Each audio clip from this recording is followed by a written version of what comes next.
We should be good to start. Guys, welcome back to Footy with an Edge. We have just had an 8-goal thriller where we should have probably scored 8 in the first half ourselves. Okay. We had enough chances to score 8 goals by ourselves when you combine the two halves. How has that game gotten away from us? I mean, I should be put in jail for predicting a clean sheet because I don't even know what to say. Like this is madness. Like this is absolute madness. Shaylin, reactions, thoughts. Man, you cannot tell us that we aren't an entertaining football club. This is like, I mean, I haven't seen any other game like this season that has had this like this many goals at least. And also just like 4-4. People were preying on our downfall, like, you know, especially when we went down in the beginning there, or sorry, in the beginning of the second half there. And I just think the team needs to stop taking melatonin before halftime, because I swear to God, we fall asleep for the first 10 minutes every time. Honestly, that's the goal that kills me the most, because it's like a really nice finish and just a moment of like lapse that leads to that goal coming. Abhishek's here too. Abhishek, how are we feeling, man? I'm pretty gutted, but yeah, I think the goal which you're talking about, that was kind of like nail in the coffin. But yeah, a good run from Tavernier. Also, the free kick, right? The free kick is like, where does that really come from? Tavernier was involved in both those goals. Yeah. He was really amazing. So did Semenyo, just for that goal, to be honest. But he was kind of like switched off from the back. But yeah, I just can't fathom the fact that we are still conceding so much. And you were predicting a clean sheet. Yeah, like, I know. Yeah, like this is lock me up. Andy, did you say we would get 7 points out of the last 5 games? Yeah, we got 8. Yeah. Do you want to know something interesting? Yeah. So we got 8. But Gary Neville's comments, if you don't mind, I can read them out. Yeah, please go for it. He says, absolute madness, end to end, punch for punch, especially the second half. It's a game that you could not call. I'm not sure who's going to be the happiest at the end. I said partway through the game that I could live with how Manchester United played through that game, but you can't get away from the fact that it's 7 points dropped from their last 3 games at home. I'm just like, what are you watching at the same time with what it is that we're trying to build? Yeah. I honestly, man, the Gary Neville thing, he's just never going to be happy. I don't know, like maybe he was rude to his mother when Gary Neville brought his mother around to Old Trafford. I don't know what it is. It seems like a personal thing. Rishi's here. Rishi, how you doing, man? Hi guys. What a match, dude. Shaylin said that we should stop taking melatonin. Well, I actually took melatonin today at 10 p.m. and I was knocked out by 11:30.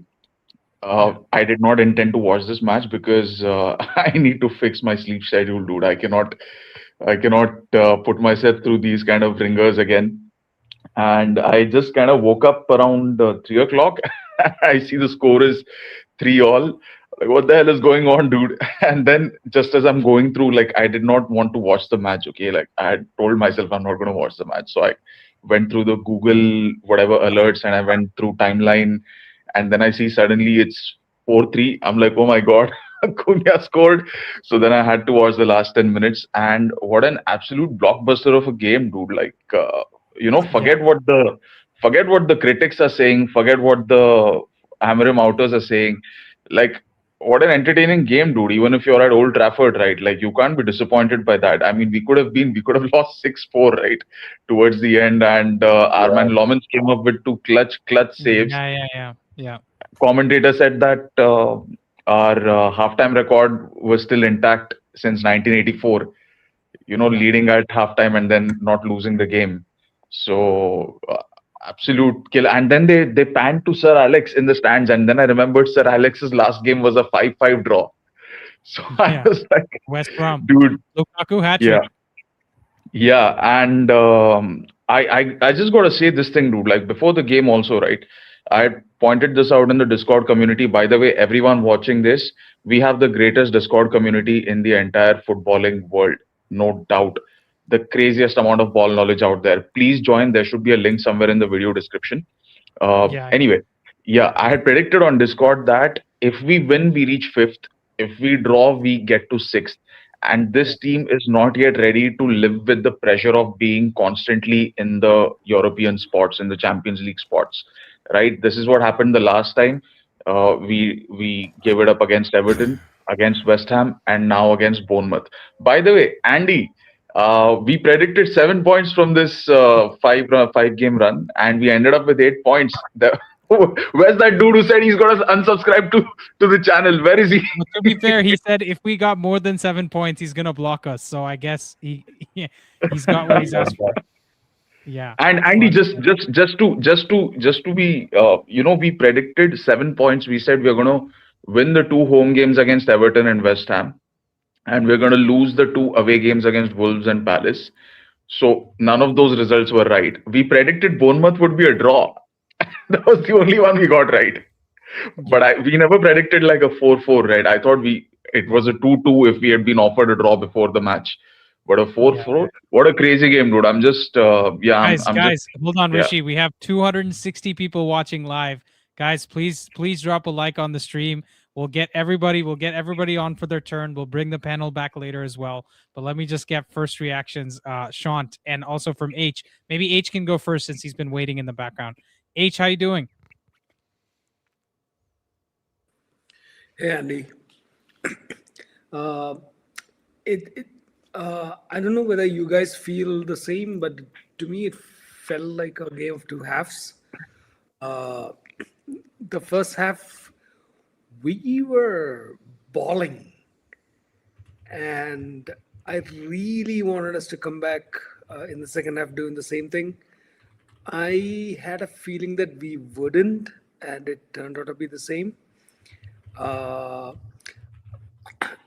Tactically, I know there were nuances to it, and yeah, like the situation changed. We were down 2 goals, but you know what? I think maybe it was because we suffered a blow in the first 1 minute in the second half.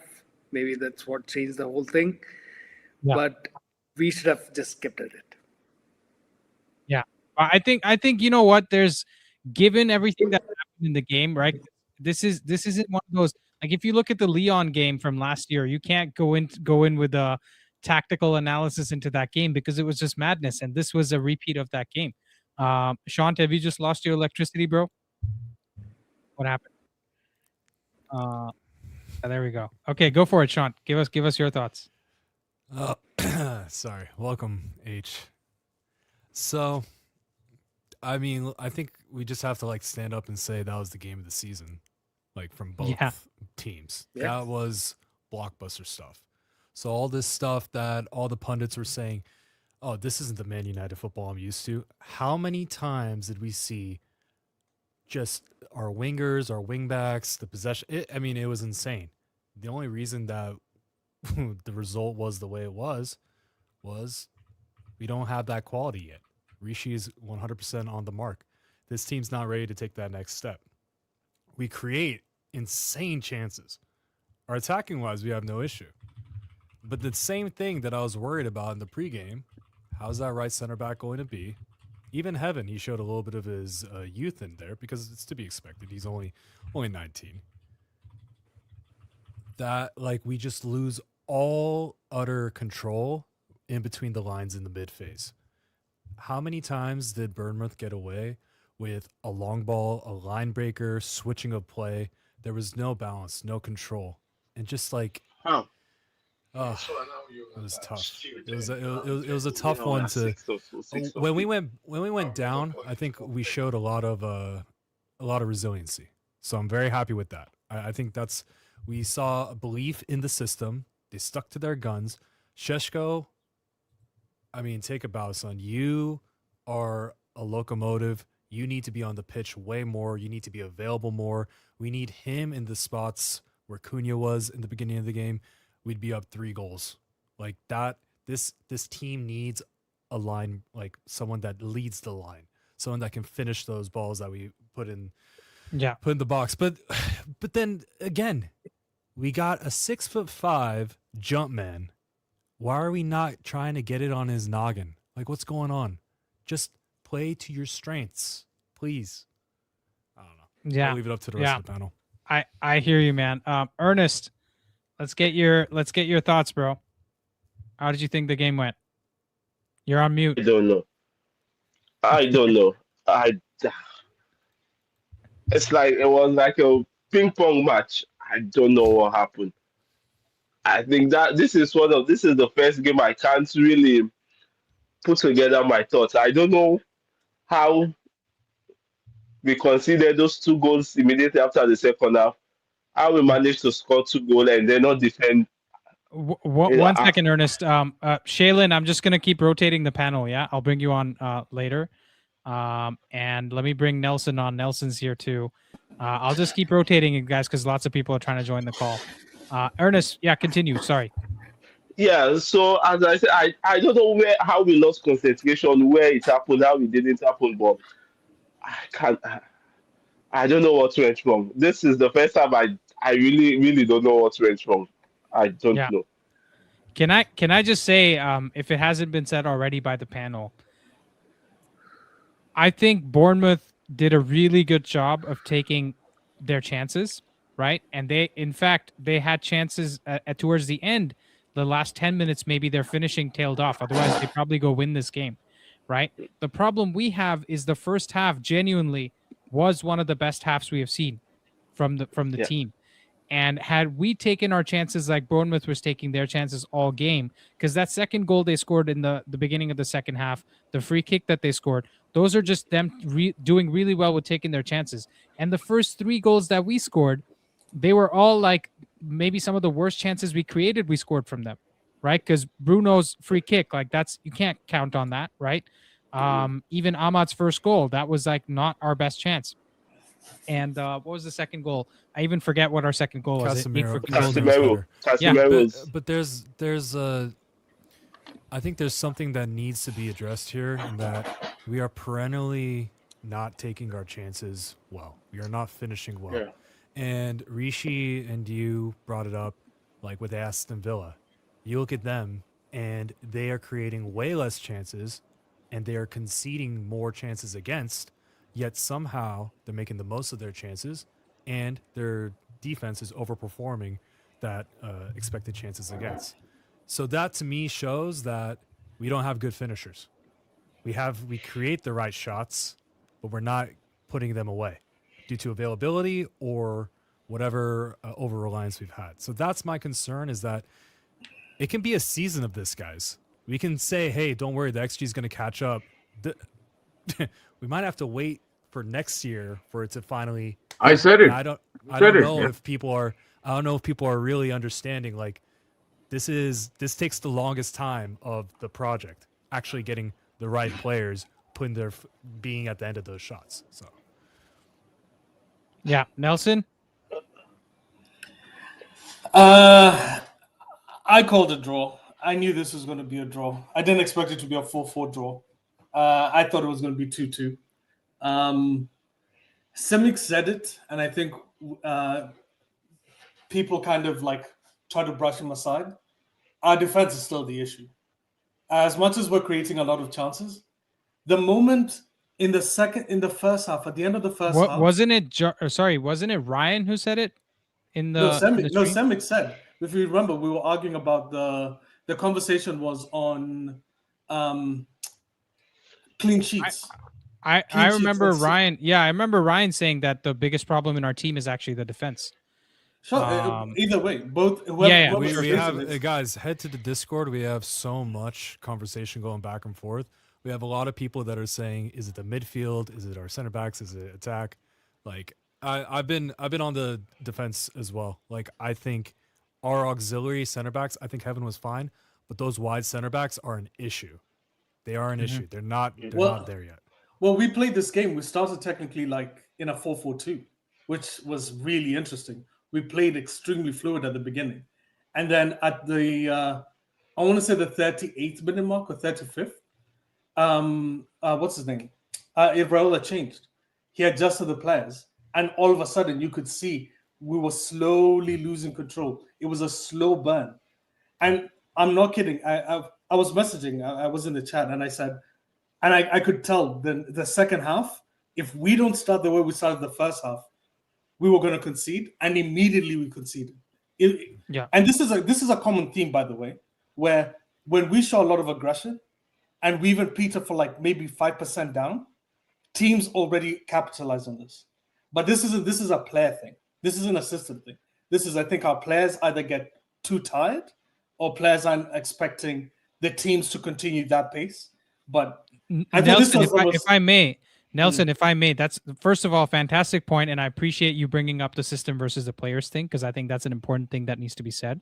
Second thing, I think what's happening is the players, they see chances getting missed, and they're like, "Yo, we're so close." You know, it's almost like a person with a gambling problem that wants to buy the next lottery ticket. You know what I mean? It's like, yo, I got this. Let me go one more time. Let me go one more time. And they end up spending 45 minutes worth of gas in 35 minutes. And my point is, if we went 2-0 up early, for example, I think we don't see that overcommitment. I don't see us running out of gas in 35 minutes, because that first half we were good for 30, 35, and then we tailed off. And then we started the second half off on the same energy. Whereas in my opinion, if we just finish our goddamn chances, because we created almost 3 XG in the first half alone, right? That's our So highest many chances XG. that were. Yeah. 2.6. Yeah. In the first half, it's the highest one, because we have over a full game, we've done more than that. So it's a good point. Hoff, welcome to the stream. Go on, introduce yourself. Tell us what you thought about the game.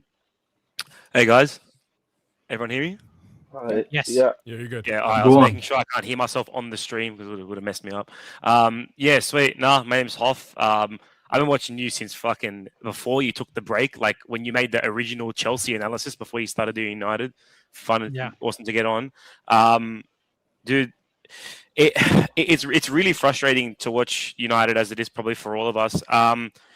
I feel like to the point that Nelson was making in terms of the players, and also to your point about the gas tank, I feel like this like 4-4-2 in possession and then out of possession hybrid kind of tactical switch, you can't do it at full pelt for a half, let alone 40, 50, 60, 70 minutes. Like, for example, last 2-3 games, we see Casemiro playing into the 75-minute mark. I understand he had a yellow card and stuff, but he genuinely was slowing down at like the 50th minute on the dot, whereas he's usually playing 60 to 75. And I think with this fluid kind of rotational system, it looks amazing when it's at full pelt. But the moment you take one step off the gas, especially against a team that works as hard as Bournemouth, or even a team like anyone in the league that just gives it to you, like the way Grimsby played against us, they were playing at 130%. I think even us today would have struggled towards that 60, 75th minute mark against a team with full intensity. So I think we even saw it. I don't know if it was Adam Smith, I think the left back, or if it was Tavernier, I forget, but he made a late run into the box, I think late end of the first half, beginning of the second half, and caught Ahmad at the back post because I think Euro couldn't switch onto the man fast enough. So I think this like fluid out of possession 4-4-2 is great. But if you're not at 100% at all times and locked in at all moments, it'll fall apart really easily, which is been our Achilles heel for the better part of a decade now.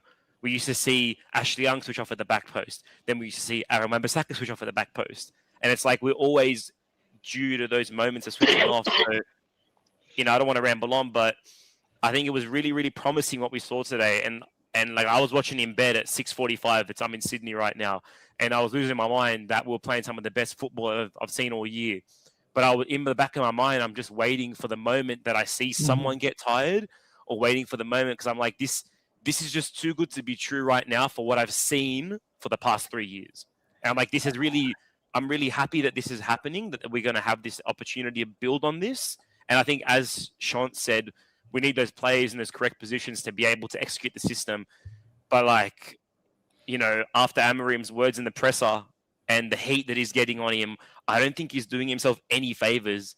You know, I think he just needs to show a little bit of restraint verbally, and he needs to show a little bit more flexibility on the pitch and find that balance, because he's really leaving himself open to a lot of counter punches right now off the pitch and on the pitch. I'll let someone else go. Do you know the thing? I actually, if you've watched a couple times, Nelson, sorry, just 1 second. We got over 250 people watching. I just want to say, Hoff, this is your first time on the stream.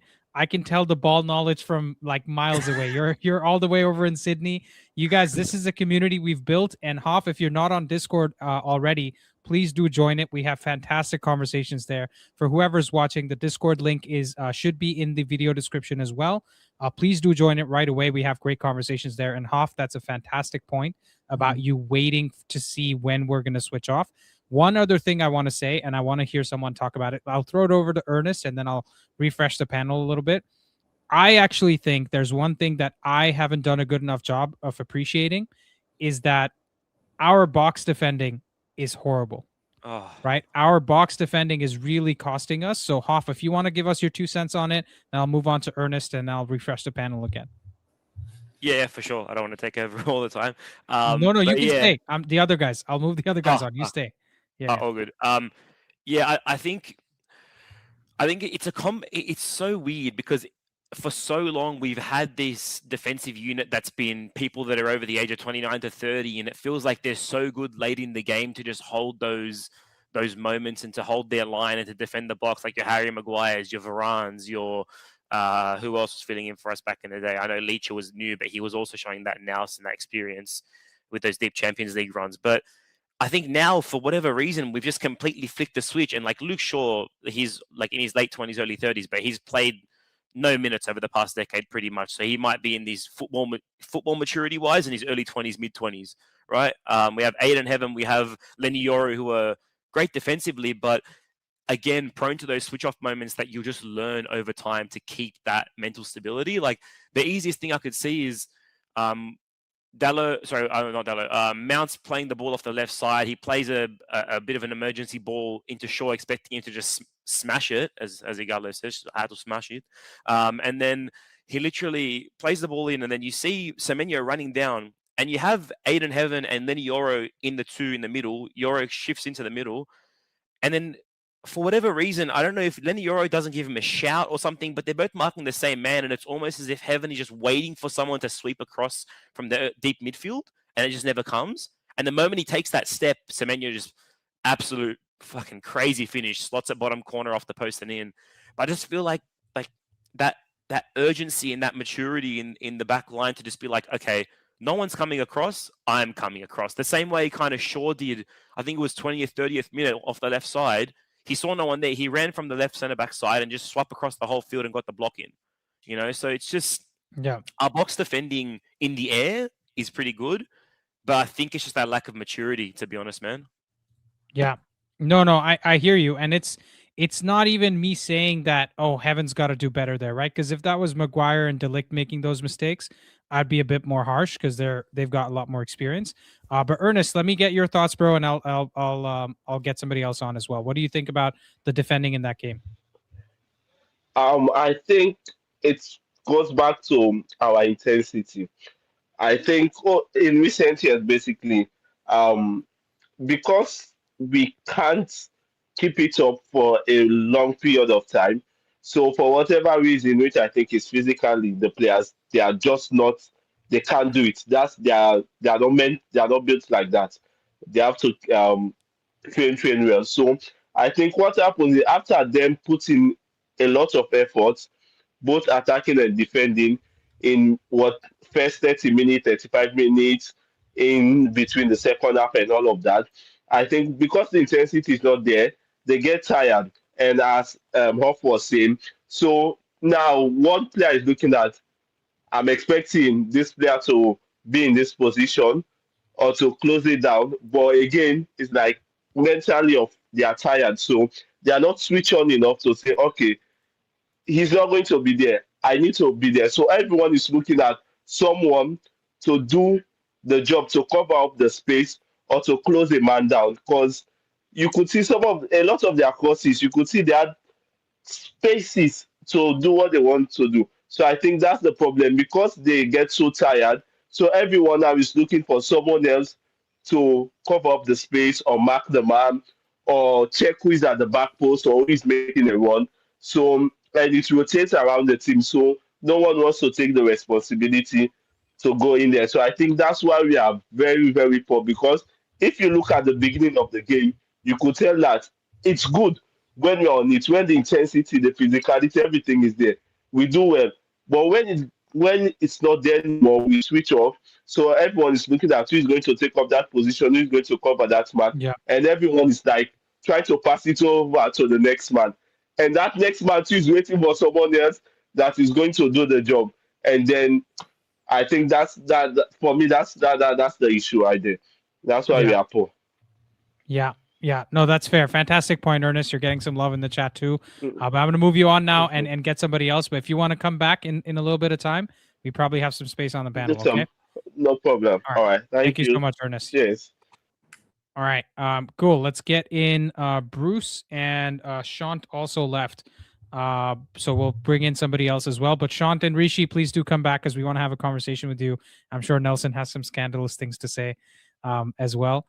And I'll bring in Robert. Why not? Okay, let me just say hi to the new guys first. Robert, just give me some patience. Ash, how you doing? Where are you calling in from? Bruce, you as well. Let's go with Ash first. Hey guys, can you hear me? Yes. Hi, I'm calling in from Italy. Been a long time fan of United. Just found your channel a couple of weeks ago, and I've been binge watching your content pretty much all the time.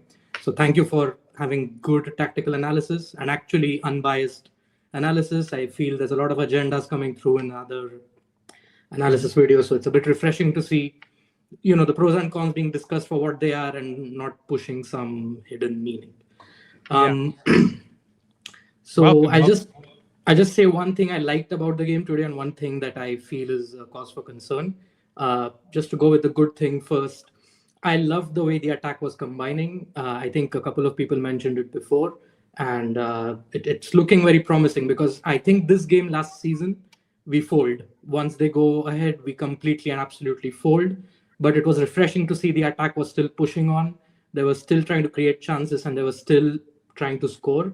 The conversion is a cause for concern, but for today, I'm willing to ignore it given how many goals were put in.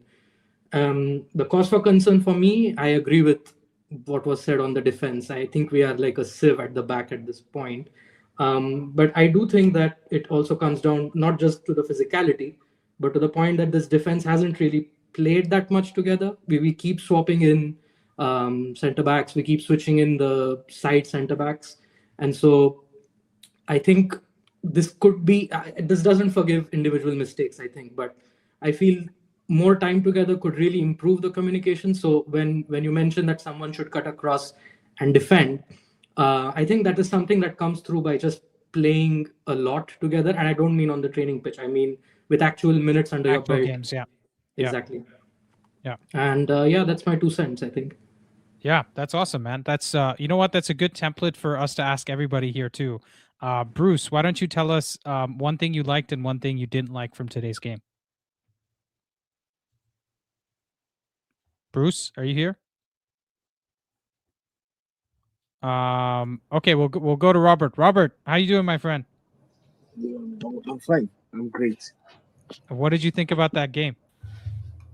Actually, the game was absolute cinema. That was game of the season, bro. Yes. I Cinema. don't want to say like I'm not angry about anything because it's like we played actually good football in the first half and it was like the combinations are really showing and these guys are attacking properly. But the downside is personally I think Mbumo had a very poor game. He had a poor game. Yes. And the lack of experience in our defense showed. It showed massively because it showed that you were playing with 2 teenagers as center halves in our defense, and it was just there was no defense in that game. It was just attack till you die, and I felt as if I'm watching a classic, like I'm watching some classic football again. So I don't really want to say I'll complain, but those are just things you need to be. You don't even need to be told. Like there's nothing Amorim could have done because I think his tactics were actually spot on. It's just that we squandered a lot of chances because the amount of shots that we had that we could have just put the game into bed, we did not actually put them in. Like, it's like, I don't know. That's why I'm saying Bumo had a bad game because he's the one who had these chances the most. So that's pretty much my point. I don't have not much to complain about. I'm just happy. We are still top 6, 2 points off fourth. I don't know. I don't think there's any need of having a meltdown from the Amorim outers because people are complaining like they want Amorim to play the youth. They're like youth carried success. That's what's happening when you have youth in the team. So yeah, that's pretty much that. Yeah. It's a great point, Robert, because I'll say this. Rishi made a point on the Discord where he said we are first for XG in the league and 11th for XG against. So on balance, being 6th is fair, right? It's literally the average of our XG and XG against. Ayush, how you doing? Nelson, I promise I'm coming to you. We've got a lot of people coming and going today. Ayush, how you doing? I'm good, man. I'm good. I've calmed down a little bit. Apologies, everyone, for vomiting in the comments earlier, but I had to get that out. And now I'm feeling much better, much more calm. I've had a quick look at the stats, and I'm happy that we're up to 6th.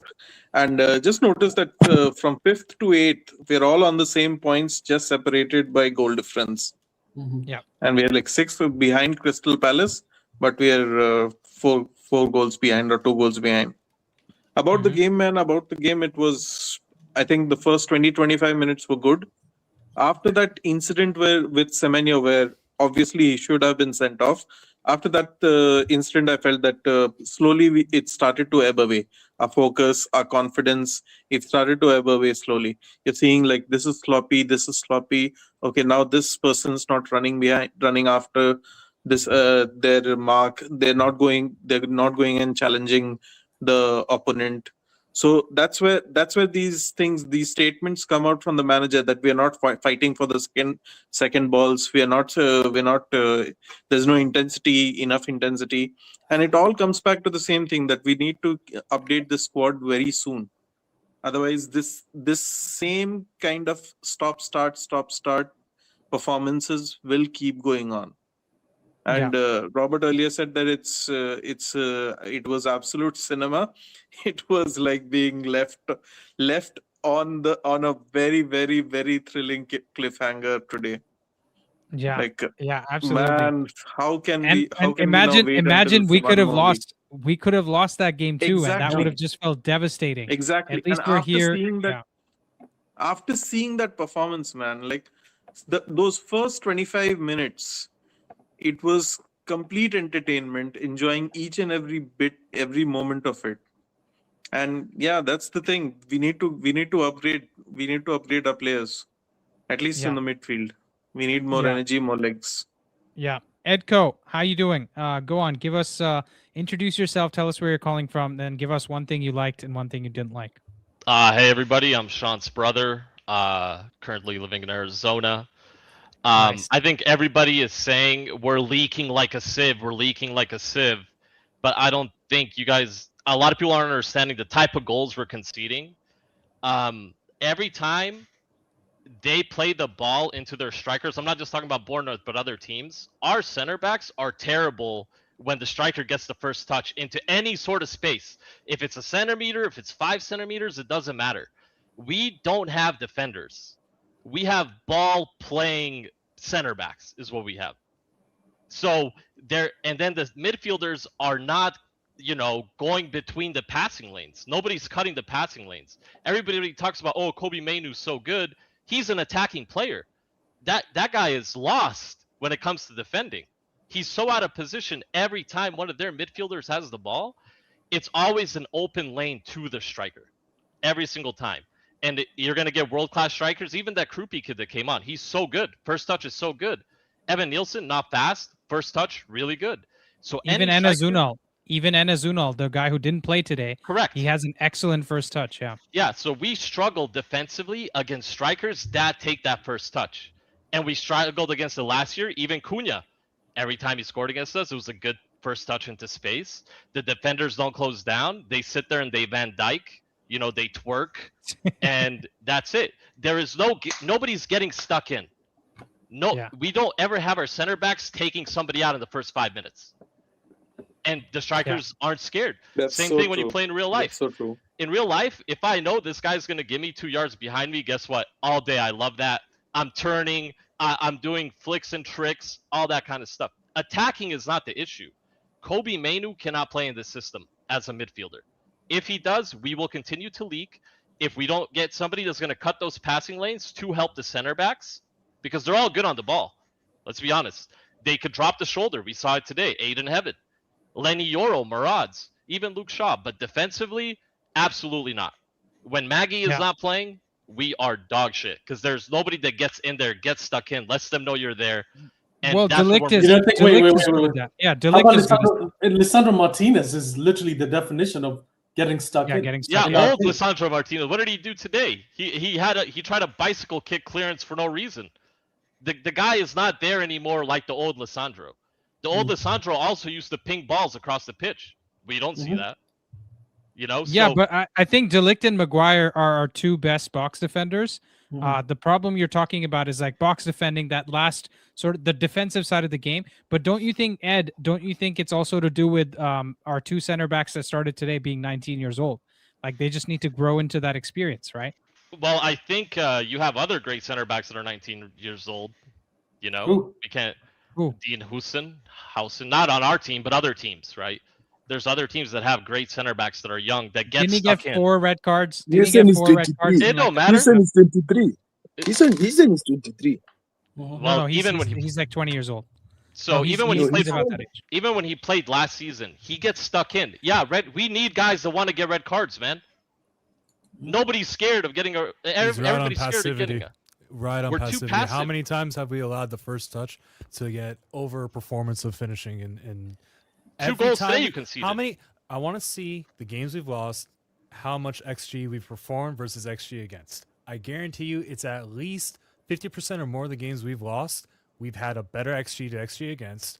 And that's not due to the fact that like the goals they're scoring are just worldies. That's due to passivity in our defense. We have the sieve is a mental disorder. But you know what, Shant? I agree with Ed on the part where we don't get defenders who are stuck in. But that, I think it's kind of contradictory to the fact where he said we struggle whenever the ball is played into space. And one of our issues is literally every single one, except the young defenders, all of them have no pace. De Ligt has no pace. Harry Maguire has no pace. Licha has no pace. So when the ball is played into space, that's why they panic. They go immediately. And the reason I say that, the reason I say that is if you look at teams like Tottenham with Van der Ven's ability to cover space behind him is the reason why they allow him to move forward. When you look at our team, De Ligt, the reason we played De Ligt so long is because of his defense, of his as a centre back, as a centre back, he's the best at controlling that space. But we lack it but we don't play the same with him. But here's the thing. Here's the thing. The formation, you're always gonna be vulnerable to that ball into the space. No matter what you do, no matter what personnel you have, that's what you're playing for. We do not recover well enough. If you look at us in transition, everybody's looking around and running. Nobody knows who to mark. We are but that's the formation. That's nothing against Amorim. Even Palace, they can see the same way. Yeah. Also, and can I ask you it's guys a also question? about aggression. When you're not aggressive enough and closing down your opponent, you are going to leave gaps open. It starts from the midfield. No, but we don't Ayush, close the I think it's passing a little bit. lines. It's a little bit more than the aggression because from what I understand, the conversation, and this is something that I noticed as well, when you're playing a 3 at the back formation, right? You're not covering the same spaces that a 4 at the back formation does, right? Because there's a clear gap between fullback, center back, and center back, fullback. No, but there's the centre backs are four also sets of spaces. more compact. Yeah, but with the centre three, backs they are cut. also more compact. But with the No, three, but- they cut off passing lanes, which is what Ed was saying. If you're You're more playing two, Correct. if you're playing two, there's more passing lanes, so the centre back has to cut. You expect the centre back to track his runner better, as opposed to with the 3 midfielders, they cut the passing lanes. No. We can only So go over. if you have 3 center backs, you have 2 lanes in between them and 2 wide lanes outside them. Mhm. But look If you at this. have one single Ayush, You're more compact person in the comes middle. in front, Here's the they thing, can though. move around and close it very quickly. Look, even But I today, would not say that 3 center backs is a disadvantage in that. Even then, even if you play with 4 at the back, what usually happens is both the full backs will push up and the 2 center backs will stay, and then they'll split. The defensive 6 will come in between as the central center back. Ayush, I So think but the here's point what- I'm trying It's to not make. Hold on, playing Ayush. 3 Ayush, at the one back, second. that's the problem. Ayush, 1 second. My But point people isn't not that. getting into tackles, that's the problem. No, I hear you. Not My getting point stuck isn't. in.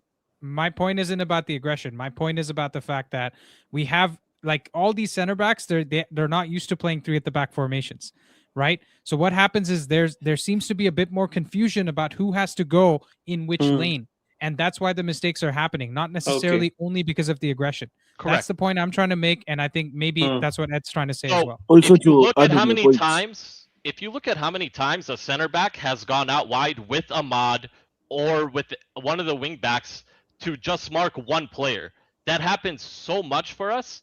And then you're expecting Kobe Mainu to drop in there?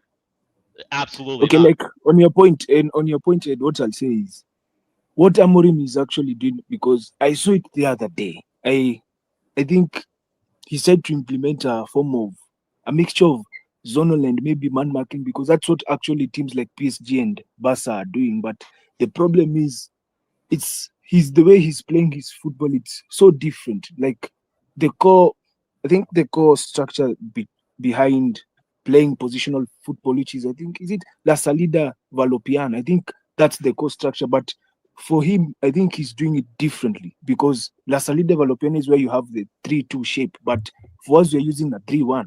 And once you get Casemiro out, it's typically there's nobody there, because for the fourth goal, I was like, Menu could have done better, and he jumped into a tackle which he didn't even. I was like, why did he do that? There was no need, because Cunha was on that guy, and the ball bubbled, and I think it was passed to somebody. Is it? I don't know whether it's Tavernier. Then it bubbled off to Krupi. That's, I think, where the problem is. Like, I think the system at points is demanding a lot, and we also don't. It just shows we don't have the proper squad at times, and there's a lot that is going to be wrong. So that's all I can say, because you can't fault one and fail to fault the other. Each and every one of them is at fault if that's the case, because Yeah. the defenders were passive. Everybody in the second half was like, these guys are on smoke. Why are these guys not even aggressive? It was like, these guys haven't come out in the second half. So it was now becoming an issue, because Well, now football is about winning your individual battles, and these guys were not at all. I don't think we could say first half and second half, because we started losing the game in the 30th minute in the Yeah. first half. We played well for Exactly. 30 minutes. Iriola went man to man, and we couldn't play out anymore. We were going long ball. Yeah. If people don't realize, the Amorim system is giving us such exciting attacking football. Yep. We are attacking like crazy. We're creating chances. It's exciting to watch. Like when I watch an Arsenal game, I'm like, oh, here we go. We're gonna play for free kicks and set pieces and whatever. Today, even all the dummies we had and the little tiki-taka passes and all that, I love seeing that. It's Yeah. just defensively. How many times did we feint and let the ball go in behind? Correct. And then Yeah. so the benefit of this system is the overloads and the positional one-on-ones that you create just gaps in space in behind if you're playing a team that's going up against you. But Ed, we were talking about this during the game. We lost that control because I think, and this could be a wild shout, Iriola outcoached Hammer in that game. Yeah. This was Oh, the best 100%. game the Yes. best game that we've seen us play. But in terms of tactical chops and in terms of actual tactical nous, Iriola is a manager. The in-game management was a lot better from Iriola, and I'll say this It as could well. have even been I pregame, Andy. This could have been Yeah. because we've shown the same exact tendencies. We're so intense within the first 15, 20 minutes. We're so intense going into the second half. That first half has us so skittish because of Iriola probably prepped them, said, hey, this is what to expect. This is how they're going to go. We're going to switch into this formation. We're going to counter, but then we're going to lead with two press instead of having one in a 4-2-3-1. So that was, to me, deliberation. That's not something happenstance. Sean, but I'll say this though. I watched the same game as you did, and Bournemouth had no intensity in the first 30 minutes. It wasn't like we were just literally playing prime Barcelona football. We did some good stuff, but they had no intensity, and Because they they were- also they That's also besides looked the a they little were bit playing outdone. zonal. It's because they were he was zonal. saying They were- absorb. He was saying sit. So But we could have been 3-0 were- up I- in that they were absurd playing play. zonal. no. The difference That was- doesn't take away our chances. That doesn't take away the quality of the plays that we did Guys. in the attack. Sure. Yeah, Guys, they I- were playing see, zonal. the They were in a problem zone, occurred when they started pressing our centre backs. and this is why. When they started pressing all three of our centre backs, not allowing them to have time on the ball to make those passes through to the midfield or to the forward line. And obviously, our midfield also getting complacent, not fighting for each and every second ball. There was no time for Aiden Heaven, even though he's been really good. There was no time, especially in the second half, for him to play any balls forward that he was doing earlier. And that specific thing, plus them dominating the midfield, is why we saw so many turnovers, so quick turnovers. And within the first 10 minutes, we conceded two. Of the first 10 minutes of the second half, we conceded two. Because I think they pressed our first line, all three centre backs were pressed very high, and they won the midfield as well. I think That's where I think the difference came. I think the difference literally started with the injury of Tyler Adams and Scott coming in. Because as good as Adams is defensively, we were actually utilizing him because Adams isn't good on the ball, while Scott is good on the ball, isn't as good defensively. So once the adjustment was how they started passing the ball. They stopped trying to pass the ball like short passes and immediately started doing the long passes into space. Immediately. After the 30th minute mark, I thought it was like 35th. You could clearly see the shift had happened. And to me, it's not about intensity at that point for me. Because we were still pressing well. We were still creating chances. But you could clearly tell the shift was starting. And Andy, I actually think Amarim had a good game plan at the beginning of the game. But the moment Iraola started making changes, you can clearly tell Amarim didn't have a counter. I disagree with you there, Nelson. But Okay, Nelson, do actually, you also I think that's disagree. because of the players that we have, though? Because we're so limited in terms of the squad. It's not like you're giving him all the tools in the basket and telling him use whatever you want to use. And I have another question for the panel here. Do we think we're better off in that game if Ugarte comes off instead of Menu? Yes, No. that's the fact. No. Fact. No. Let me tell No. you guys why. Let me No. tell What you did guys Menu? why. Yeah. Okay. Let's Let me tell you guys hear why. what Robert has to say. First of all, I'm not with Shonte and Nelson and Ed on Iraola out coaching Amorim. I don't think that was the case because what happened in that game is what happened in the Wolves game, is what happened in the West Ham game. So if you say Iraola out coached Amorim, then probably Nuno out coached Amorim. Also, Roberto is out coaching, of which is not the case. It's just that our players don't seem to. As I've always been saying, I've been telling you guys, our midfielders don't put their foot on the ball, or maybe to take the steam out of the game. Like you look at other teams, which, like you look at teams like Arsenal. I'll be honest, Arsenal games be boring, but sometimes they be like, no, you know what, we won't be playing at this pace, so that they put Saying their foot controlling on the the ball. tempo. Controlling the You tempo, get right? me? Yeah. And that is the problem Keep the with ball with United. themselves. We don't really have the players who can control the tempo because there was a time when we had the ball in our half, then Casemiro received the ball and he could just pick up a pass and be like, the ball goes there. Then he hoofed it long and was like, dude, why did you do that? And we lost the ball. So then again, Bournemouth attacks again. So Robert, I'm just gonna interject because I understand what you're saying, but to take a page out of my fellow Armenian Semix's analogies here, when you're playing a game of chess and both teams have the same tools available, then you can say who's dictating who's doing better. But if you come on the chessboard and you have 4 knights, you don't have any rooks, you have a pawn, you have a queen, you have a king, and the opposing manager knows that, and he plays into a way knowing that you're going to be able to only attack in certain methods and certain times of the game, that to me is a coaching difference, and you change your structure to adjust to what you have in front of you. Doesn't take away from the fact that you only have a certain amount of tool set at your availability, but you, for where we're at, And for 2 points of position that we were ahead, we should have won this game. We did Yes. not win. We got an exciting game.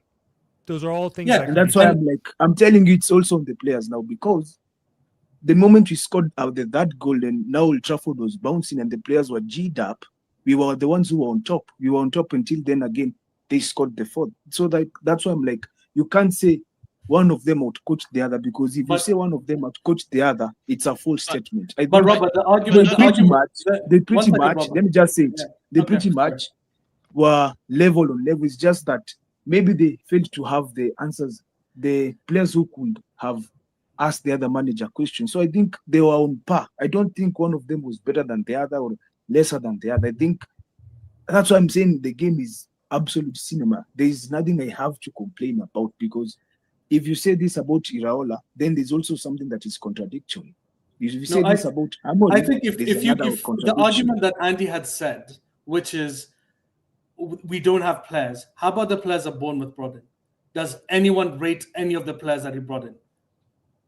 Like I don't. There's 2 players. outside of Krupi, Krupi and Scott. Outside of I think Krupi, I think yeah. Scott was a better fit Correct. for this game Scott style was a better than fit. what Adams was. And we were But with I'm Adams, saying which is second funnily half. enough. I'm saying second half. Second half, he had to. Any of the he- Second half, I players read he brought in were Krupi. good. Krupi is the guys, best guys, finisher. He's one of the best Bringing finishers in on Europe. players this is not tactical adjustments. Yeah. That's It not isn't. tactical. He made the tactical adjustment of playing a zonal defending style into a man-to-man, and it took away our main passing lane, which is keeper to center back to midfielder to wing back. And we did not have that at all. And we started going long, and we can't recover. We're terrible on second balls. When our midfielders do press and they don't get the tackle and that ball goes right behind them, we're terrible there. So instantly transitioning. But the best player on the pitch was their left back, that Jimenez kid. That guy is a player. Left back is True Fair. True No, fair. or left wing, the 20. Left wing. Yeah, Alex Jimenez. Yeah, Alex Jimenez. That But kid guys, is can I just give you my 2 cents on the game? I've heard a lot of you guys give your thoughts, and there's a lot to be seen here. I obviously need to rewatch the game to break down some of my own thoughts on this. But I'll say this. I think the idea of Amram using one of his midfielders in the attack really cost us today, is my honest opinion, because a lot of the times what happened, if I just try to visualize the game back, the ball kept going from their back line to our back line. It was a basketball match. There was nothing in the middle that was stopping the game from moving the way that they wanted it to move. We saw some cases where in the first half where Shaw jumped out of the back line to win tackles in midfield, right?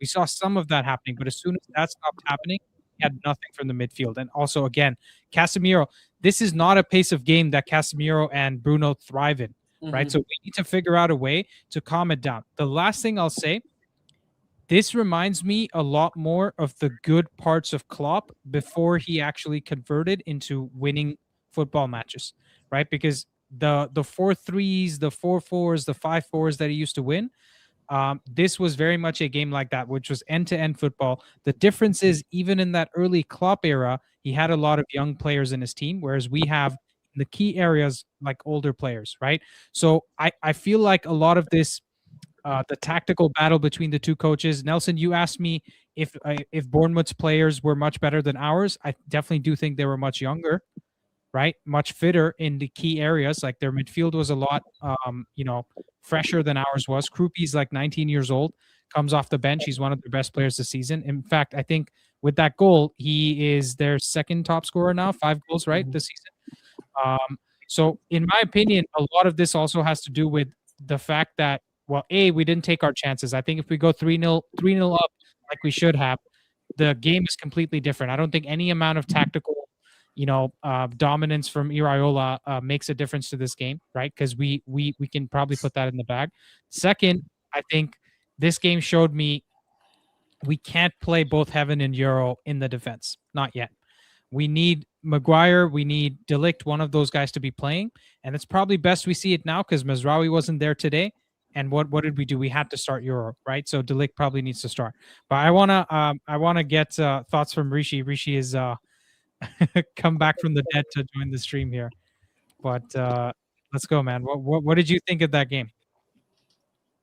Well, I'll be honest. I saw like the last 10 minutes of it plus stoppage time, and That's crazy enough. crazy game, dude. I I'll tell you what I saw today. Okay. First of all, the positives. We have the highest XG in the league. If you look at understat, we are on 33.45. That's a goal and a half better than Man City, who are second. But yeah, like I said, we have the 11th highest XG against. So on balance, we are sixth. That's about where we are right now as a squad, and that reflects in the performances. I can see that on the pitch. I can see it off the pitch, right? If you go by Fort Mob, then we are second. I think we are 0.2 goals behind City. It depends upon which model you look at. Um, from what I saw today, I think the biggest problem we have is, and this is a very interesting debate of whether Iraola outcoached Amorim or not. See, whatever the tactics that the coach employs, whether he goes from zonal to man, or whether he decides to play a certain player in a certain position, at the end of the day, it is the players who have got to go and execute, right? So I look at the execution as well.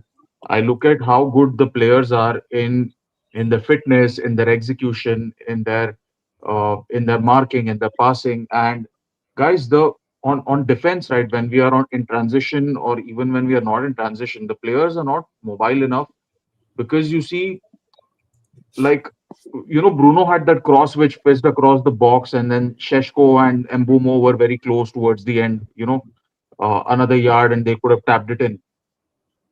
Bournemouth had 6 or 7 players that were running back, right?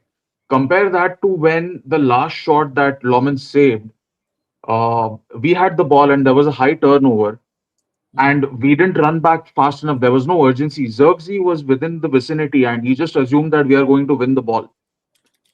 There was a 50-50, and he should have been sprinting back to try and have close down their man advantage, but we didn't show that urgency.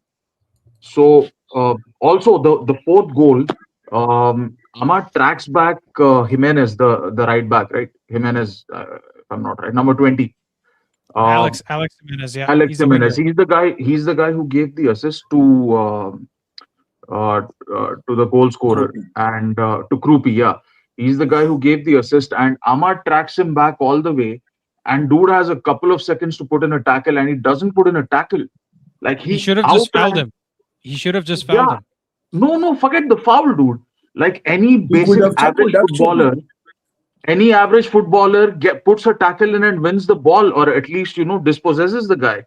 This guy outran him. He wasn't even catching up to him. He outran him, and for a good 2 seconds, he had enough time to, but he doesn't have either the skill or the confidence or the ability by the end of it.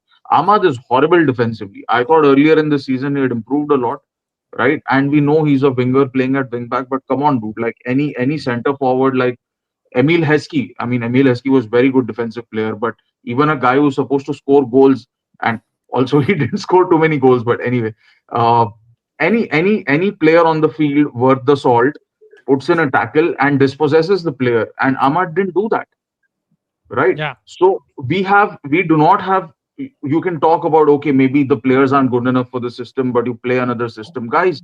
These same players were playing a 4-2-3-1, a completely different system, under another coach who had won league titles elsewhere, right? And they weren't showing the desire, they weren't showing the physicality. We have guys who are gassed. We have an old squad. Dalo's been here since God knows when, for 8 years. Shaw's been here for 12 years, right? Even the second goal that they scored, the free kick that Tavernier scored, the second or the third goal that he scored, That was the third one. I just went back and saw the highlights. Dude, there are so many people escorting Tavernier to the edge of the penalty box. No one puts in a tackle. Casemiro is forced to put in a tackle. He gets a yellow card, and eventually he goes and scores from that free kick. But we should not be in that position. There are 4 or 5 people surrounding him. Someone should cut him off, like run across him, right? Take him off, put a shoulder barge. Learn from Van Dijk, dude. Like, throw in some pace and get in a shoulder barge, get the guy out of the way, right? Get the ball off of him. We don't do these basic things. How the hell is that on the coach? How are we saying that he got outcoached when the players got outplayed? We are lucky that at least we are creating these chances. When I said he was outcoached, I'm Amorim in through and through. I think it would No, be no, the biggest. I don't imply, Ed. I don't imply that you implied that you're Amarim Oh, out. okay. Yeah, I'm not I saying just that. No, no, absolutely not. I'm just trying to point out. That, see, you could also be right. We don't know exactly, like, we don't know till we go back and watch the match. We won't be able to say exactly what happened. And to be fair, you probably saw the entire match, so there are more chances you're right. But I'm saying, even if he gets out coached, how are the players helping Amarim to execute his vision? Is what I'm saying, because Amarim's not telling them run slowly and don't put in a tackle. Rishi, Is all I'm I saying. think Sorry, I Rishi. think that section about coaching. I'm so sorry to like cut off. I just That's wanted all to good. we were talking just specifically more so about that shift in the phase of going from zonal to man. That is where the cascade of the game state became so back and forth, and when the second half became something of which, again, substitutes changed the dynamics of the game. Casemiro, our anchor and our sitter, who was just paying balls just like out of bounds. We got Kobe Mainu, who's even more of a vacancy in the middle of the pitch, therefore leading to more of the vulnerabilities that the 3-4-2-1 has by those line breaking passes going directly to Semenyo, directly to the. So it wasn't this holistic like Uriel is a better coach. He outclassed him. We're saying in that period of time, and I think this would be. I would love to see Andy, you, Rishi, do. I think this game was like a microcosm of our season. Incredible Sean, XGs. Sorry. Okay, so like you see, the reason I'm disagreeing with the fact he out-coached Amorim is because even if you speak of the man to man, there were times United was playing through the press, and you're like, dude, all of a sudden you're in a counter attack and you're being pressed, and I'm like, so this guy can play through a press. So you're like, that's not on Amorim. These guys need to just be consistent with it. So no, but that's managing. the problem. No, I'm going to disagree here. I'm going to disagree here. We cannot have this holistic. Amarim did a better job. Amarim, we got to defend him. No, I'm not saying he did a better job. So one second. Let me just make my point, Robert. So this to me is the problem with forcing your players to show intensity at the beginning and burn out. Therefore, when someone else matches you in that state, you're now going to lose the control that you created in that first half because of all the potential chances that you did not finish due to not having that comfortability. We still, the benefits are, we still had belief in the system. I didn't see players not trying. I see players incapable of being switched on and concentrated to then smash in, get that aggressiveness, to then be a functioning Amarim system in the Prem. That's all I saw. I'd love to see you guys rewatch the game, and maybe you'll see that. Maybe you'll have examples that directly, And like one second.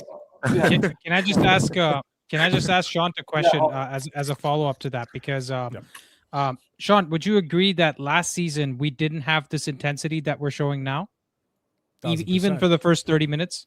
Yeah, but so this season's anomalous because we have seven days to gear up. So Amarim's using the tools in his tool set, which are, listen, guys, run as fast as you can, press, do these pressing triggers. Mount's going to start.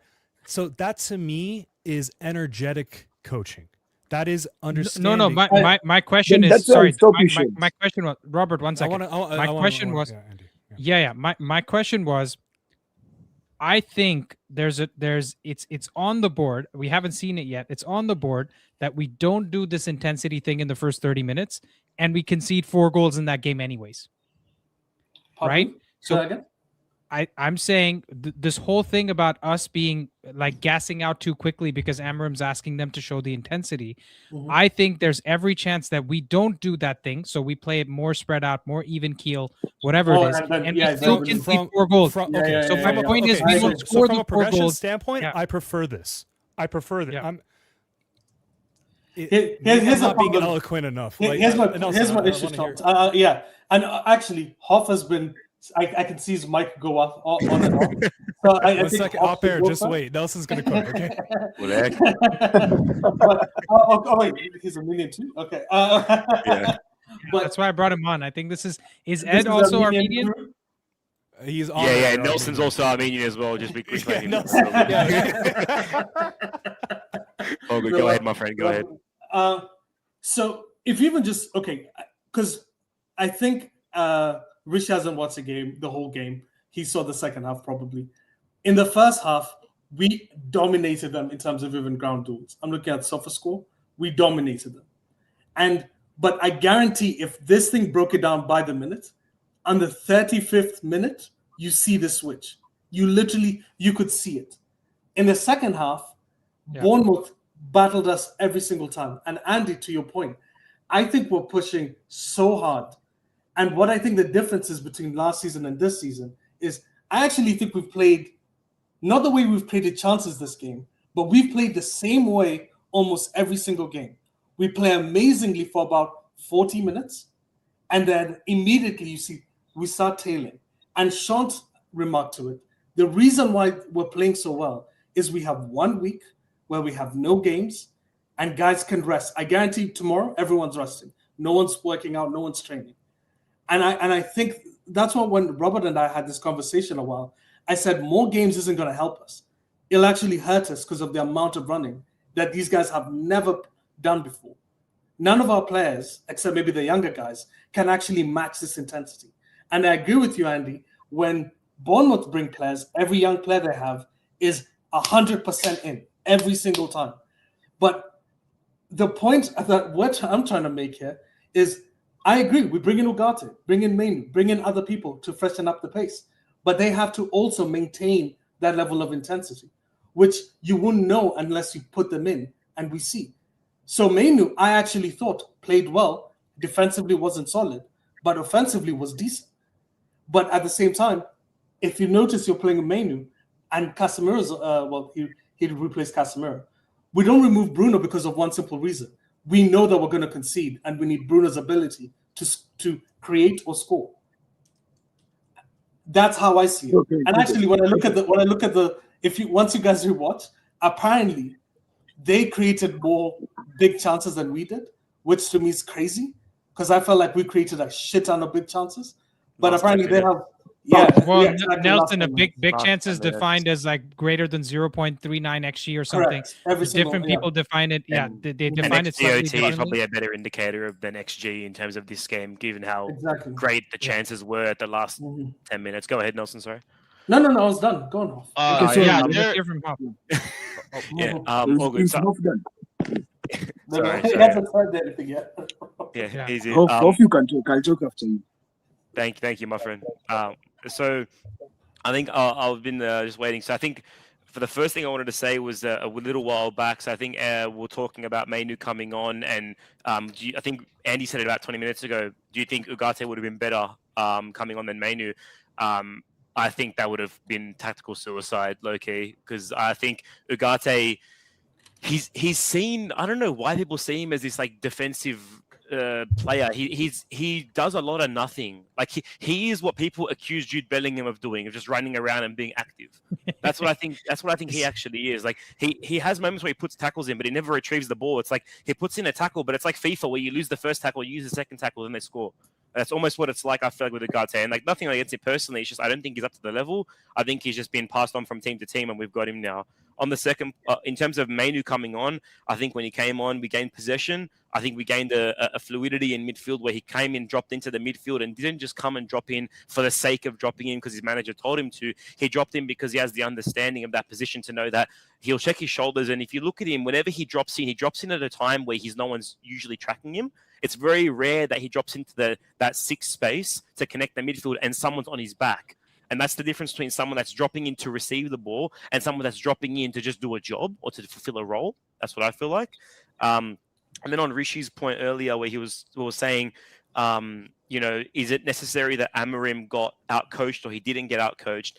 I don't think it's necessarily out-coaching in a sense of his tactics beat his tactics through and through.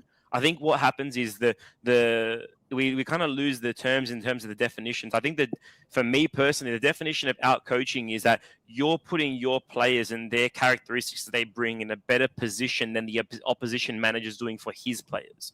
I don't think it's necessary that, his 3-4-2-1 got out-coached because the half spaces were dominated by the 4-4-2, Like, theoretically speaking, I could tactically out-coach you, but not have my players fulfilling the right characteristics, so they just didn't do the job.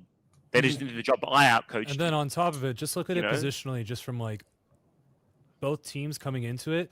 If you say you're going to get a draw, who's going to feel happier with that? Bournemouth, for sure. Bournemouth are going to feel Yeah. happier. If you come into this game and it's a loss, it's more of the same for Bournemouth.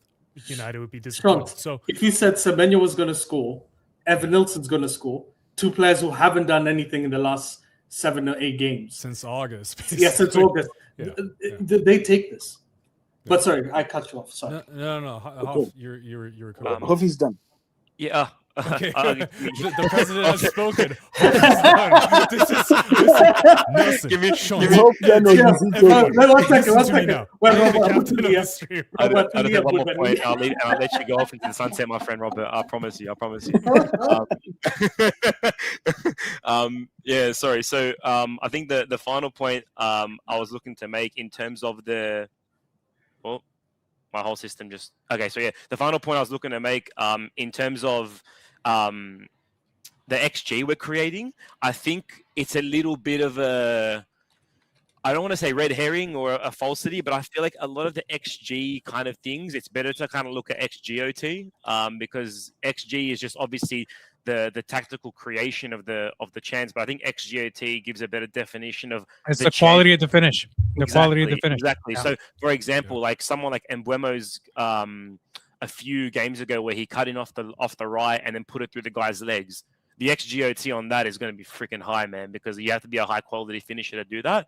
But then again, for today, I think Mbuemo should have scored 3 of his chances. Well, So, Hoff, you if know, I may add Go to your for it. point, Mbuemo today had 0.4 XG, but 0.2 XGOT because his Yeah. finishes were horrible, Brother, right? And that's the point Hoff is trying to make. That was on a silver platter, the one that he Oh, skied over. dude. Oh my god, that He I should was- have put that into the keeper's head, man. He should have Bournemouth- taken the keeper's head off with that. Bournemouth Robert. had a Also, the higher. last one. Sorry. The last- Bournemouth had the a last one higher is XGOT than us, while they had fewer shots. We had the same shots on target, and they had higher XGOT. They had fewer shots overall. Yeah, because So Guys, we that's- got 2 super chats. But look at Sorry, we got Semenyo 2 and- super and- chats. Sorry, guys, hold on. We got 2 super chats. First one's from Ayush. She says intensity wasn't high enough to tire out players in the first half. Also, only alternative would be to sit in a low block. Interesting. Ernest Wright says there's no in between with United. If we don't go with intensity, we get outplayed. For us to slow down the tempo, we need to have the players we don't. Very, very interesting points from everybody here. And listen, this is the thing, right? Because I'm like the resident Amram supporter, the Amram apologist, whatever. That's my job, I guess. But I'm gonna say not on this panel, on YouTube. I mean, because you guys are good. I think this is the battle everyone tends to have, which is for the players that he has, should he be playing a different system, right? And then the other battle is, well, he was hired to play a specific system. So if he doesn't play it with the players that he has, then you're looking at him as a coach that's like, might as well have brought in Ollie again or, brought in Ten Hag, right? Because we need somebody to stick to the system and follow his game plan. So for me, I think the overall picture here is this is a game we needed to have. This is a game that we needed to go through, just like the draw against West Ham was, just like the loss against Everton was. This season as well is something. It's a step along the way. Like we can't be expecting us to go win 4-0, right? Even though some of us did in the preview. I expected a clean sheet today, man. So I have the biggest egg on my face. And guess what? I'm vegetarian, so that's like worse for me. You know what I'm saying? I would hate egg on my face, and that's what I have today. So I think this is just something that we need to sort of look at as a step along the way, of very much like the Klopp system was, because this is more and more that I watch it, I see it as total football, but also total chaos, right? And he will, Amram will also learn from this game, and the players will also get better. That's my opinion. I waited an hour and a half to give my opinion on the game, but that's what I really think this game was about, right? That's what it signifies for me. Whoever Can wants we to go back to the What was the XG? thing? Robert, I think Robert needs to talk. He's been waiting for a little okay. bit. Sorry, bro. All right. I'll leave you that space. Okay, so like I was telling you guys, what I just echoed at the beginning. I told you Amorim's structure is different to what is normal, or he's tweaked it to suit the players he has at the moment. Because, like, you look at the La Salida Valopiana, which is the main, which is a common thing in most managers nowadays. It's the 3-2 structure or the 2-3 structure. But now for him, he can't use the 3-2 or the 2-3 structure because his midfield has Casemiro and Bruno Fernandes. So it's like I'm gonna use the 3-1 so that I can have Bruno higher and have him closer to goal. Then you check again, you're like, okay, you have 6 players who are going to be defending high, and other 4 who are going to be sort of man. They need to understand when it's supposed to be going man to man, and also when to be going zonal marking. So they need to be people who are in tune and very are concentrating. So if the first line where you have these guys like Bruno, like they fail to be pressing properly, it now becomes a problem now, because you have all your 6 players at the top who are left behind. Because I think it's the same structure Chelsea is using, where because the Chelsea one is like 3-1, then you have the 3, then the other forwards. So like, because our midfield lacks the intensity, so you find that the first 6 are past. And then when it comes to the players about their fitness, you're like, if you say he's doing energetic coaching, that's why I'm saying you can't give a particular answer and be like, this is the right answer. Because if you say that is the problem, then there'll be a contradiction. Because if you say he's using our players' fitness to his aid, then our players have never been fit. I don't even remember the last time our players were fit, because then it will be the case that Bournemouth players were fitter than our players, because when it reached the 30th or the 35th minute, the tempo dropped. I was like, these guys have dropped a yard off. Then that means the Bournemouth players are fitter than our players. So if you say it shows that the system is dependent on energy, then you'll be also wrong again. Because also I remember in the first game was like, we can't be playing this every single game. So for us to not play like this every single game, you'll need to have players that then again we don't have. We need to have players who can stay with the ball and possess the ball. And we are the worst. I think we are so bad as a team if you try to stay with the ball and possess the ball. And Yeah, I think that's why even Amorim is trying to play the way he's playing. And that's what I was trying to tell you Robert, guys. Robert, Yeah. if I might add something, I know we're feeling some type of way after that game, right? Because it's a crazy game. It's given you everything, more than we've asked for. It's like it feels like when I watched Inception, for the first time. When I walked into the theater, I didn't know what I was going to expect, and I was like blown away by it. But this is not Inception for me because I'm not a neutral here. In the last 10 games, we've had 1 loss. Okay. We had 4 draws in that space, where every single one of those 4 games, you could make the argument that we could have lost that game, and we didn't. Right? I think last year we go and lose every single one of those games. And I think that is a huge positive that we need to take, despite the frustration of being up in every single one of those games, right? Because we were up by 1 goal, 2 goals, whatever it was, and we came back to draw the game. And today as well, we went up first. We were 2-1 up. Then we let them come back, and we came back into the game. So I also think Sean was the one who brought this up a while back.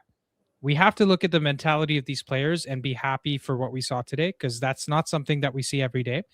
And excuse me, I want to throw it to Lonray and then go to Ed, because Ed's also been silenced for way too long from Arizona over there. Hey Lonray, guys, go for what's it. up? What's up? Can you guys hear me? Yeah, we can. So, very interesting game today. I think the point Rishi made about this being kind of an eye-opening moment that we as fans needed, and I think Amarim also needed to understand his team better. I think we've had a bunch of eye-opening moments this season, and I think this game is one of them where I think something is going to change, and we are going to, because of this game, shore up defensively. I think it's without a doubt going to happen. I think after the Everton game, for example, the team as a whole started taking more of their chances, and I think it'll also be the same here. And then I don't want to say this again because I've said it too many times and it sounds crazy, but what is with this overperformance against United in almost a way? Now, Semenyo, one of the best finishers in the league. We all saw his ball striking training videos. He's expected to score that, right? Evan Nielsen, what the hell, man? He's even left-footed. Evan Nielsen is right-footed, right? And he buries that right. That's right on the money. So United, every time we come up against teams, I don't want to say, teams are somehow playing the best against us, but we are facing their best. So our defenders need to understand that, and our defenders need to match up to the level that they need to be at. Because, you know, you can't let it slip. You are Manchester United. Every striker wants to score a goal against you. Everybody wants to play their best against you. I don't think these players get it yet. I think when they understand how big the club is, then they start to do some certain things different and make some certain decisions that will lead to us conceding less goals. And I think a lot of it is mental focus and responsibility. A lot of times we saw Shaw step up to attack, step up to defense, and it was almost a case of we are stopping an attack in their defense.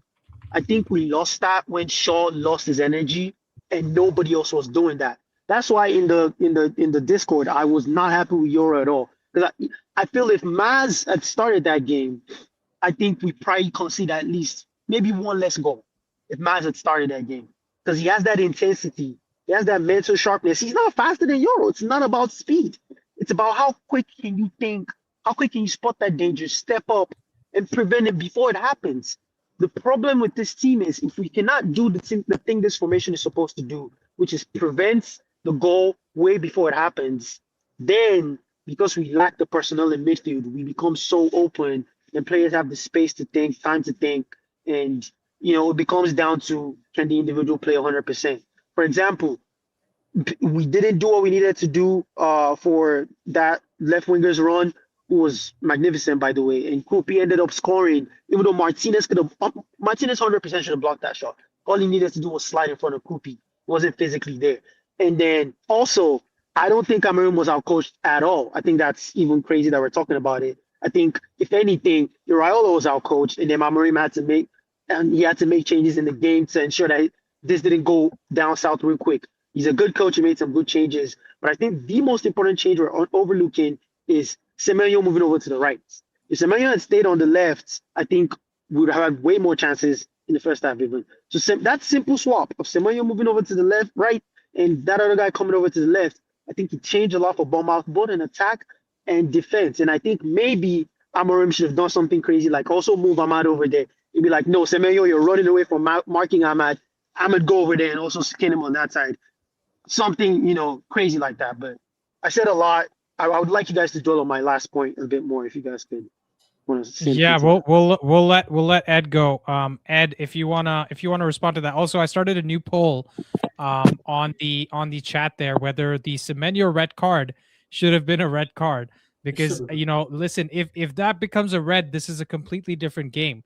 But anyways, if Casemiro did that, Casemiro was getting sent off 100%. Sorry for calling you guys. He's getting suspended for 3 games. I think Semenyo was all over the pitch. I don't think he just switched to one side. He was going on both sides. He was taking long throws. He was all over the pitch. I kind of just want to hit back at the XG that Rishi was talking about. The thing with United, we always outshoot every team, right? You look at the shots, we have 19, they have 5. The difference is the first touches their strikers take are always towards our goal. Our touches are always sideways. The only person that tries to get through is either Ahmad or Cunha. So these teams, they get higher quality chances in the box than we do. What kind of service do we see to Sheshko? Yeah, here you go, a long ball, go try to run at it, right? Or we're gonna skip you totally and we're gonna do a big switch. And today I'm glad it was 4-4. I'm sorry, I'm a United fan, but I'm glad what I saw today was that we were just outclassed when it came to the box defending, like you guys said, because that can be fixed. The hardest thing to fix in football is attacking, and us going forward is amazing. I love the way we attack. The defensive side can be fixed, and I think that's what we all need to take away from this. I think we need to look past the result of a draw and look at it as, like, how did you feel while we had the ball? How did you feel while we were attacking? Now, yes. Yeah, I have a question. Yes. Because I think we attack amazingly when it's Mbeumo up top or Cunha up top.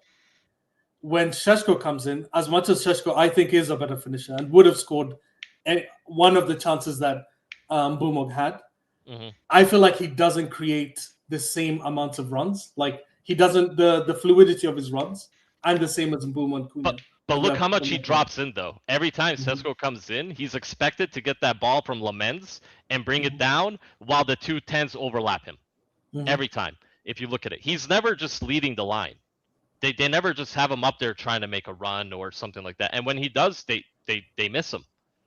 By Because the way, that's when he got an assist today in his limited time. That Cunha, I mean, he is Oh, an yeah, impact. that's true. He's an impact player. He's a focal point in the attack. Whereas when we have Cunha, when we have Mbumo, they're runners. You would like them to get on the end of it, but if you're going directly to them, you got to really be playing for second balls, or if they get it, depend on their technicality. to get it out. Also, one thing I want to clarify: I think there's a difference between first 9 games in Mbumo and the last 8 games in 100%. Mbumo, right? 100%. Because I think the first few games in Mbumo was just far and above the best player in our team, whereas now, even in the limited minutes, Sheshko is coming back after a long injury. His decision making looked infinitely better than Mbumo's, right? Even for that assist, it was from the left-hand side from his left foot, right? So if Mbumo tries that same pass, I don't think it's getting an assist. Like not in this form. I think the Cameroon Yeah, and a World lot Cup of was results were breaking negatively down. affected him, in my opinion. You could see it in his first game back where he's not mentally there, and I think it has to do with Cameroon not making a World Cup. I genuinely believe that. But Mbumo puts in so much work, though. And Mbumo Yeah, puts but you in, have to finish your he's one of chances. the highest runners Bernardo of the team. is he Silva not? puts in, everybody puts, you have to put in work and you have to finish your chances. You can't just be technically better than the rest of the Premier League now. But we have to be players in our technically team that and don't do physically that, better. is what Ed's saying. We have specific players in our team that don't extend the Mbumo is a necessity. Like there's players that are a necessity for the way that Amarin plays. So You guys are about to see it right now. Just wait. Yeah. Wait Yeah, for like the next couple of weeks. I'm actually shocked that people are saying Boom had a bad. I don't think Boom had a bad game. I think this is the kind of games that I think Boom is gonna Finishing play. wise, he was from what we expect from him, right? I always put it based on my expectations. That's why, like, you could argue that Heaven, Euro, our backline had horrible games, but adjusted for expectation, I'm not expecting Heaven and Euro to be, the finished article in terms of box defending, right? And that's the other thing too. Like when people talk about going to a 4-2-3-1, guys, we have De Ligt and Maguire injured. Do you want to play Heaven and Euro as your 2 center backs in a 4-2-3-1? Do you want to play Licha and plus somebody else who's not looking back to his fitness, right? And Shaw in a 2-back system? Like that's going to be horrible. So I think that's kind of also what we need to understand with this. The problem is for me to sit here and say, Iraola, was the better coach today, and I'm not arguing with that. I need to see the game back. My point is, it's so hard to make judgments about this team right now because the squad is all over the place. The few players that are right fits for the squad are being over relied on because they have nobody else to come on, right?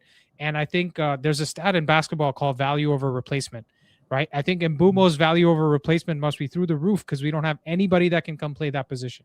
Yeah. Right. So we're in a mess in terms of a squad building. The only thing I can take away from this guaranteed is if Sir Jim is watching that bloody game, you better go get us some players in January, dude. And I'm not talking about these Dorgu type signings. There's no value in the market. That's bullshit. No. That is bullshit. They have a full scouting team working on this 24/7. They hired the head of data from freaking Mercedes, the F1 team. Right, yep. So that guy's gotta be able to go find us some defenders or midfielders that can play for us. Edison should. I hope he doesn't suggest Lando Norris. Also, to add on your point, Andy, the reason I'm saying I was vocal about Mbumo having a bad game is because he was not his typical self, and the problem with Mbumo is like he's got this Salah-ness to him, like where he needs the goals to get into the game and get that feeling back of, oh, I'm Mbumo, I need to finish this. I'm like, yeah. And where he's like, fuck this shit, I'm Mbumo. Because you see, the problem with Salah, when Salah does not score assist, he's had a bad game. And that's the thing. He's either good or bad. There's no in between. The same way we talk about Bruno. Bruno is either good or bad. He's nowhere in between. And that's the caveat with these top players. They are either good in one game. You cannot say they are in between with these elite players. I think from Bruno, it's either they are good sometimes he does, or they are bad. I think you can't say Bruno doesn't finish, but his intensity is there, his work rate is there. I don't think you can say. But there's this chance he skied. The chance he skied was like dude, you could have done better. You're on Mbumo, the way you Yes, play. I agree. Because But that happens. even though. if Yeah. Players not Guys making a miss that chance all is the not time. something enough to Yeah. say he's bad. no, In fact, that's I what think I'm telling you, and that's what I'm saying. Because of the level he has shown us that he is, the level he's at, he's now underperforming. Because that's what I'm telling you. When you look at Mbappe either has a good game or he has a bad game. Same with Haaland. Yeah, He but is this is the issue with it's GA. either This the is the issue good with game GA. or GA is But not an indication. Mbappe is not recovering the ball. Mbappe is not winning Yeah. half his ground Yeah. duels. Mbappe is Yeah. not covering Yeah. for Ahmad that went up. Yeah. You got to look Mbappe at it is in There's the not way doing more chances that value work at than all. that. the like chances I that don't think Mbumo had, those finishes, if he just puts the side of his foot on those volleys instead of trying to smash it and break the net, it could be different, right? But at the same time, and he's that's what I'm professional. saying. That's what I'm telling you. That's what I'm trying to tell you guys is that he's not the Mbumo. I'm like, when I watch him play, I'm like, there is something that is affecting, because there were times he had the space also to shoot, and he would have Yeah. shot early in the Guys, season. can I just and give he a was simple not point, right? shooting. I'll give my point on Mbumo, and it's just the expectations adjusted thing, right? He has like, it's his own fault that I'm not happy with Mbumo, right? Because he's done so well to make us be so happy with his production. And the issue I have is not even with the goals and assists, his touches. His touches, he seems to be slightly behind the game sometimes. His passes sometimes are slightly behind the game. The sharpness that I saw from Ahmad today, because we haven't really talked about Ahmad. The first half, Ahmad, he was really making a big difference for us. I Yeah. didn't see that same sharpness from Mbumo, which I did see in whatever the 5-game run we had before this 5-game run. So that's the only thing I'm saying. Like, Mbumo was not the worst player on the pitch. Our issues were more midfield and center back related, because guys, we scored 4 goals and we created those chances as well. So my issue with Mbumo is that he just, maybe it's confidence. It's a I don't know him what's problem. happening. Yeah, it's a him problem. For me, it's a Mbumo problem. Like, Mbumo is not in the right headspace, because Sean, also go ahead. for Sheshko Sorry, to assist. Robert, let's hear. No, Yeah. Robert, you're totally fine. Yeah. So, Yeah. Ahmad, more of the same. We need to see this coming back from AFCON. But with Mbumo, he was never a technically brilliant player on the ball. What he did was he provided a different form of attack within the first 10 games, so that it altered the way that we attacked for the whole year. So he could play with a more technically player like Ahmad to the right of him in that interplay. He's good at that one touch. Remember in the preseason game where the ball goes right to him without even looking, he goes and he flicks the ball behind him. He has a cerebral sense where, so what I'm saying is, yes, his touches have been poor for the past 3 games, without a doubt. I'm not in contention. But he is such a necessity in this team and in this formation, because he extends, he makes those runs so that you can have those dummy runs coming Yeah. in. He makes those feints. That's what I'm saying, Sean. Yeah. He those feints that he did created so much opening, created threat, and he's such a threat creator. He doesn't have that just finesse or polish in these last games that we saw in the beginning of the year. So it's his effectiveness of when he makes a run, defenders commit. They have to commit. They can't just let him run. Yeah. And that's the thing I see about Sheshko. Sometimes I see defenders look at him and they go, "No, we can give him the space." They don't do that with. That's why I. And by the way, guys, just as a caveat, AFCON, for us Africans who watch AFCON, we need to pray that none of our attackers come back without an injury. We need to pray, because they target attackers like most of the fouls that go on in AFCON. My It's lord, dirty. It's shoddy refereeing. It's shitty pitch. Like The pitches is what I'm hearing. Guys, Relax. hold on 1 second. Sorry to interrupt, guys. I think this bunch, which is a regular bunch, has gone on for too long. I see there are a couple of people in the chats here. There's Project Wagwan and Sachin_100. Both of them have strong opposing views to what we've presented here. I've invited them to join the live. Andy, if you could please request them to join via the StreamYard link. I think we should hear from other voices too. Andy, you're on mute. StreamYard link's available. Yeah, I got it. The StreamYard link's available, so if you guys want to join, we can have the conversation. Yeah, Project Wagwan has said yes. I do not mind at all giving my 2 cents. So, bro, there's a StreamYard link in the video description, I believe. Yeah, you can second please link in the join by description. that. Yeah, you can join via that. And Sachin_100, if you're there, you're also welcome to join. Yeah. And let's just welcome AUN. Am I saying your name right? Yeah, that's correct. How you doing, man? Where are you calling in from? Introduce yourself. Doing good, man. I'm calling from Nashville, Tennessee. Let's go. Let's go. You look like you're in an actual studio, bro. Do you make music or something? No, I'm more actually podcaster too. I do this YouTube thing like you. Oh, nice, nice. What do you talk about? Like, is it United? What do you talk about? Oh, I'm a big United fan, man. I've been watching you and for a minute now. So Nice. Nice. That's awesome. Awesome. So, Welcome to the show. my Come on, give take us on your this thoughts. is this game. I have a weird feeling. Yeah, that's correct. What's that? Hold on. We can still hear you, man. Maybe he can't hear us. Maybe that's the issue. I think his output's gone. Mm-hmm. Yeah. Ryan, welcome to the stream. Hello. Yeah. Hello. So Ryan asked me a question in Discord before he hopped on, and he said, "What is how do I feel about his question from last time, which is should we still get a center back or should we still prioritize midfield?" Are you And guys hearing me? yes, we can hear you. Can you hear us?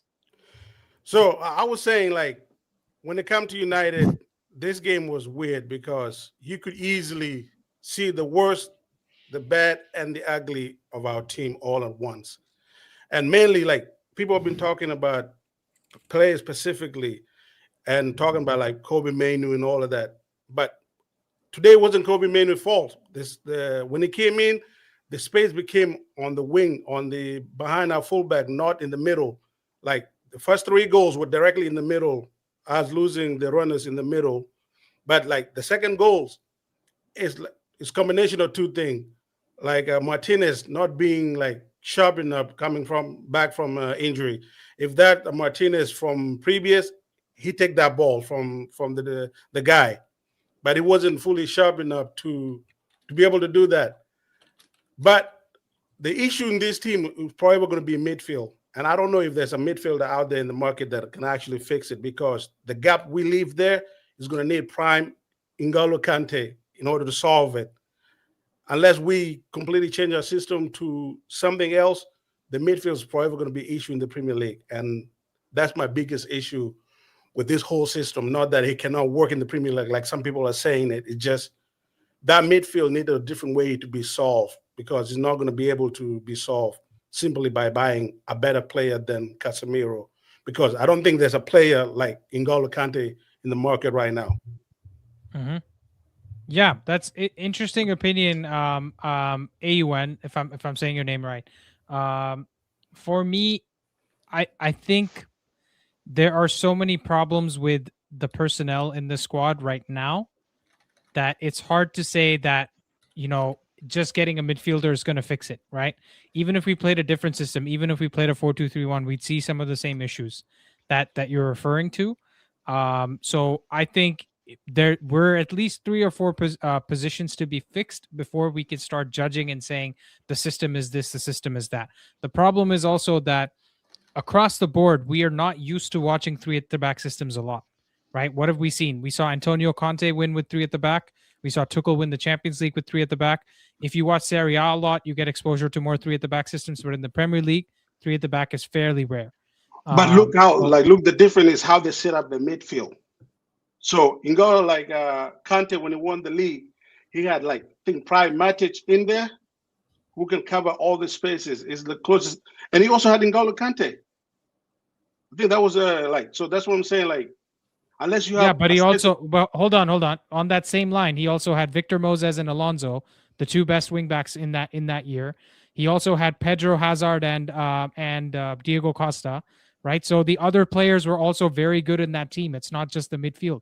So you can't just look at one position and say that it was much better. But the reason why they were so good is that when they go forward, Kante cover behind them where the space always is when you play 3 in the back, because the space that is left in 3 in the back is supposed to close the middle, and you have the space behind the wing backs.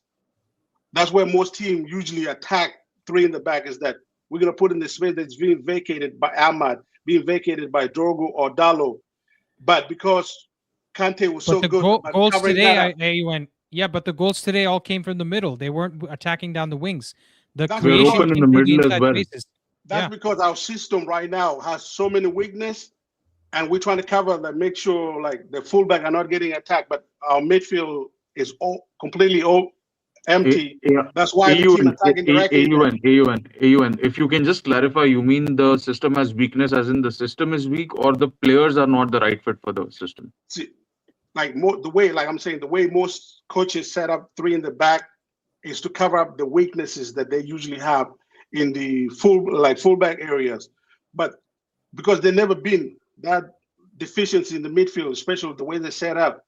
But the way we are setting up is leaving deficiency in the middle, and with the natural tendency that come with the three in the back, which is the weakness in the fullback areas, which is being exacerbated because Yeah, of the yeah, lack in I get midfield. what you I get what you mean. Yeah, I get what you mean. He makes a valid point. He says that we are not covering up the deficiencies in the midfield either, and we already have the baked in deficiencies of the back three, which is when the fullbacks go high, there is space in behind them. So he does make a point. So what do you think is the solution, AUN? So there's two solutions to this. To me, is like we need faster, more aggressive center backs that can play to cover up the main deficiency of the system, which is the ball behind. But also, the biggest thing you can do right now is move Bruno Fernandes at that position, because as good as Bruno Fernandes is as a player, he's not a like a box midfielder, and because he's not a good defensive player and it's not really defensively aware, it made the guy being the defensive player in that midfield work 10 times harder. And to me, it's not about like, do not take Bruno out of the team. It's moving forward. It's not about bringing Kobe Manu in. You just have a different midfielder there that is able to cover spaces. Even if we're going to have to go ultra defensive, you need to bring somebody there that is more defensively aware, that is not making mistakes like Bruno is making, because Bruno Fernandes is a magician going forward, but going backward, it's a liability. And that liability is in every single game. That's a fair point, AUN, and I just wanna ask you. See, if we in this season, it's out of the question. We're not going to do that, right? We can't take No. Bruno out of the team. No. He's the second. If you look at combined goal contributions, he's second in the league after Haaland. And coming from a central midfielder, position, that's crazy. That's unheard of, right? That's like why we Lampard also level concede of. so many goals. Sorry. So the reason why that's why he's also one of the reasons why we conceded so many goals. So I'm not saying take Bruno. I get what you're saying. I'm not saying take Bruno out of the team. I say push him forward where he's so good at. When Bruno is up there, he can create chances out of nowhere. He's very good with dead balls. He can pick passes, but he cannot see a runner going behind him. But He cannot AUN see in this on his system, blind side. so I want to get some thoughts in from Ryan and Joel as well. But if you look at Bruno in this system, he's giving you a lot of the ball progression as well, not just the creativity, right? So if you just look at his goals and assists, he's giving you a lot more than that he does from the midfield area. I hear you on the deficiencies. We're definitely conceding goals and defensive errors because of him. But if we just move him into the 10, he's not going to give us what Cunha gives us or Mbeumo gives us, and we're going to take away the progressive passing that he gives us from deeper. So it's not actually going to solve the problem that it might appear that it could solve by just having him in the 10, because this is not the central 10 that we play in the 4-2-3. But anyways, Ewan, we've heard from you. Let's hear from Ryan. Let's hear from Joel. We'll come back to you. Ryan, sorry, we got cut off from the conversation earlier. No worries. Can you hear me? Yes. Good. I just want to touch on the Bruno Fernandes defensive thing for a second, because I honestly think the perception beats reality in this sense. Bruno Fernandes was not bad defensively today. Like, I wanted to have a look just to make sure my eyes weren't tricking me, so I had a look on FotMob, and he had 2 tackles, 5 clearances, 3 ball recoveries, and he was only dribbled past 4 times. Casemiro had 1 tackle, so less, 3 clearances, so less, no interceptions, 1 ball recovery, so less. 2 of those dribbles, and he was dribbled past 3 goals. times, so almost as many. Like, he does a lot of defensive work that gets ignored because the perception is he can't defend.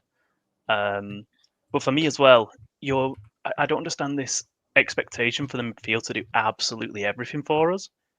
Like, our defenders do exist in this team. We do have a defense, and the entire purpose of the defense is to defend the goal. And they don't do that. The midfield cannot stop everything at source. They stop a lot at source. The amount of chances we create from winning the ball high up with those midfielders, it's insane. But every single time they get into our final third, they look dangerous because our defenders look like Bambi on ice. They're scrambling. They're showing their back to the attackers. They're making the Virgil van Dijk impression and twerking at them and hoping that something's going to happen. And it's not. It's crazy. I mean, we're playing two children and a fullback in centre-back because we don't have any that are fit.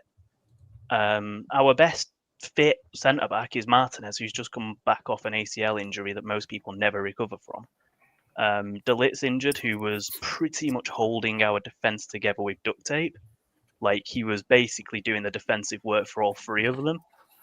Luke Shaw's very good at like aggressive defending, like the slide tackles and the like going and getting the ball, but in box defending or aerial defensive situations, he's practically non-existent. So that's another big hole. And I really fail to see how having two centre-backs would help this because we're bad enough with three of them. Sorry, I know I went on a bit of a rant there. Oh, sorry. Yeah. Can I respond to this real quick? I wanted Nightwing to speak first. Yeah, let's hear from Nightwing and also Joel, and then we'll come back to you, Nelson, and AON as well. Nightwing, go on. Mic what do check. You guys say? can hear me? Yes, we can. We're a sixth place team that played like a sixth place team. We scored early. We couldn't get that second one. If we were a top four team, we would have gotten that second one. If we get that second one, it's a different game, right? If we get 2-0, it's a different game. But we're a sixth place team. And I'm Mr. Positivity here because last year we were not that good. And before the season, I was like, if I can get 6 this year based off last year, that's a great season for me. So right now, I am good. It's not perfect, but I also have the ability to do that because I only started becoming a fan in 2012 when my brother-in-law told me to become a Manchester United fan. After Sir Alex Ferguson retired, you know how pained I am for the last however many years. So I'm very He doesn't positive. like me very much. I'm very positive when things like this happen because last year we lost that. We would lose that one 5-2, right? Against Bournemouth. Yeah. Everything would be down. You guys would be calling for us being firing. I think Amron's done a decent job. I think Bruno's done a decent job. It's a team that we have to work on. We're fine. We're sixth place, guys. We're above Liverpool, the champs from last year, and we're not playing well. We're sixth place, and we're not playing well at all. Like everyone here is upset because everyone knows that they have potential to be better, and we're not playing well at 6. It's not even January yet. We're in a good spot. I'm very positive about this. This feels like, it kind of sucks. We should have had the 4-3. I was hoping for a 5-3. They got another goal. And honestly, Ahmad actually ran really hard to get that guy. He was that close to getting him, and his intervention kind of went right to their player, and that was the goal. It happens. No, but It's that's football. what Nightwing. He didn't really put a foot in. Jimenez got the assist, like the pass in before he could put a foot in. I saw the replay. Yeah, but And, Rishi, he ran his butt off to get there, right? He tried.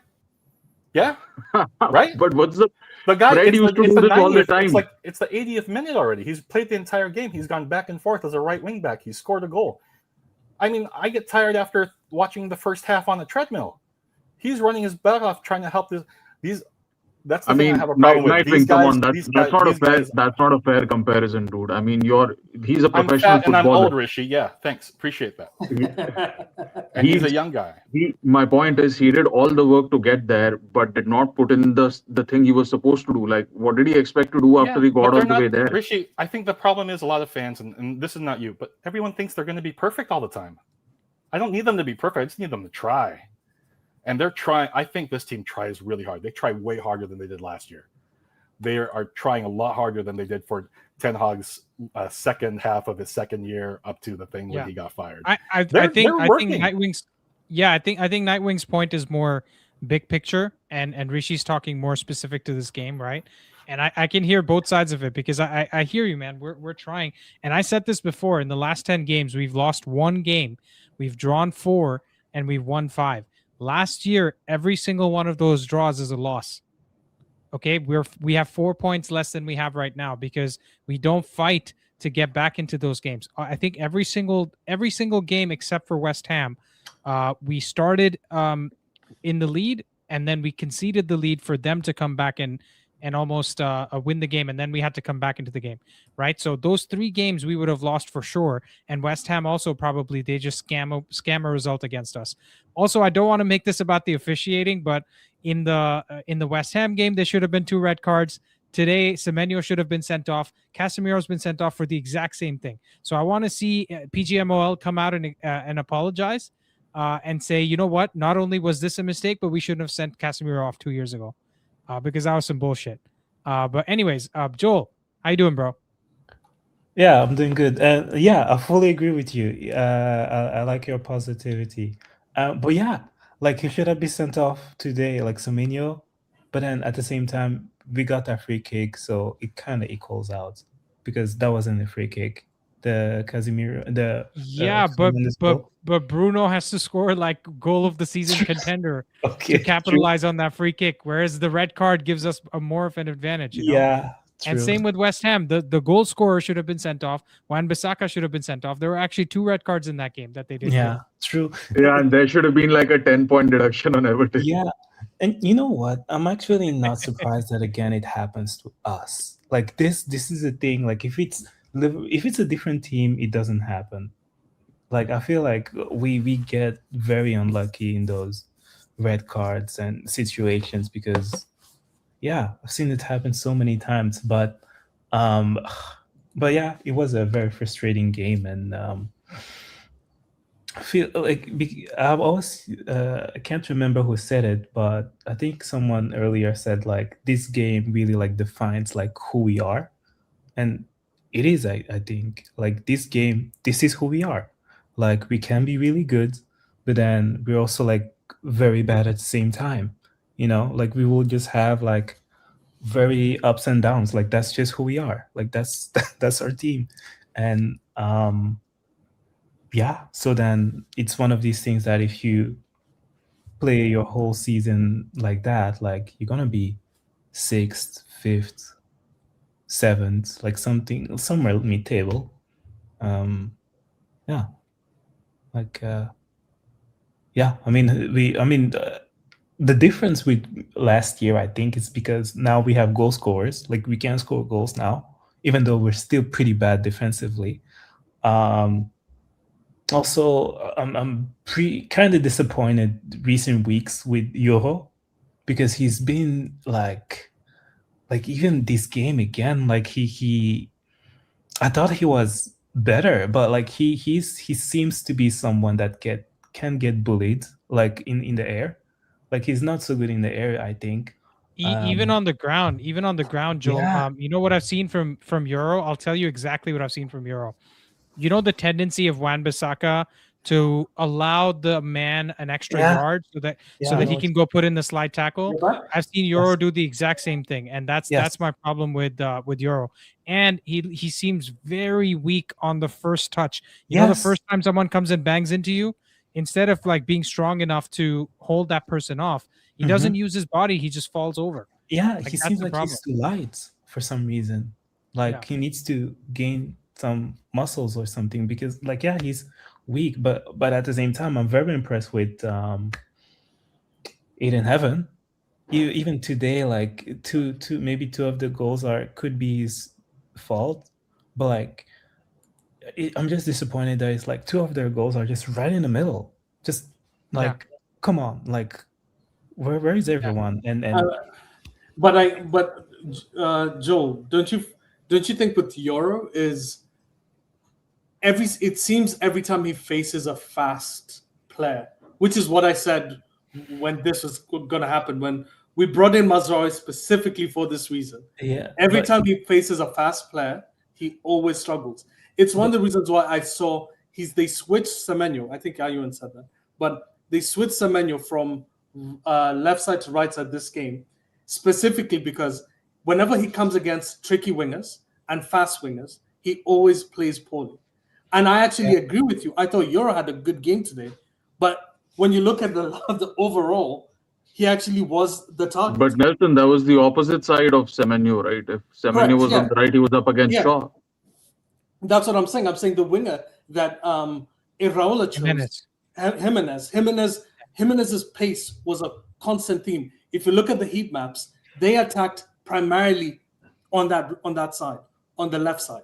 They constantly attacked on the left side, specifically targeting Euro, and Euro just couldn't handle it. But he's been targeted for like a few weeks. I think that's where like one of my biggest disappointment of this season is that I haven't seen the progression of Euro to what I thought it would be when we bought him.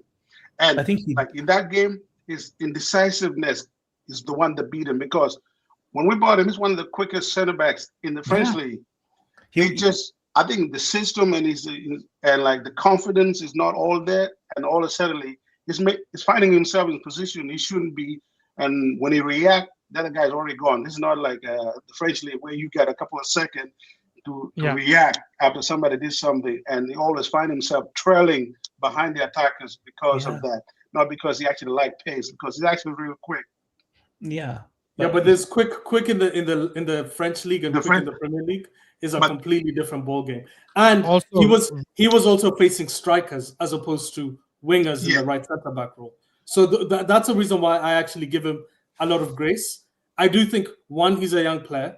Two, I told Andy this, Heaven, we're going to start assessing him once he starts facing better and better players. So he's going to face, in the next game, if he starts, in the next game he's facing Watkins. That's going to be a really good... Rodgers as well. Rodgers as well. But Nelson, even in this game, right? And listen, we agreed with that, right? We both agreed that assessing him properly will take some time. But even in this game, I thought he had the harder job playing a central center back, and he still looked better than Euro, in my opinion. Yes, and he was better than Euro. He was better than Euro. I can't deny. Because confidence, guys. You guys confidence is a big thing when it comes to football. Euro was just taken off like hook a couple games back by the manager in like 50th minute, and he was on the bench crying with his head on the ground. His confidence is not fully there. Where Heaven is coming in is fearless. He's playing with house money right now.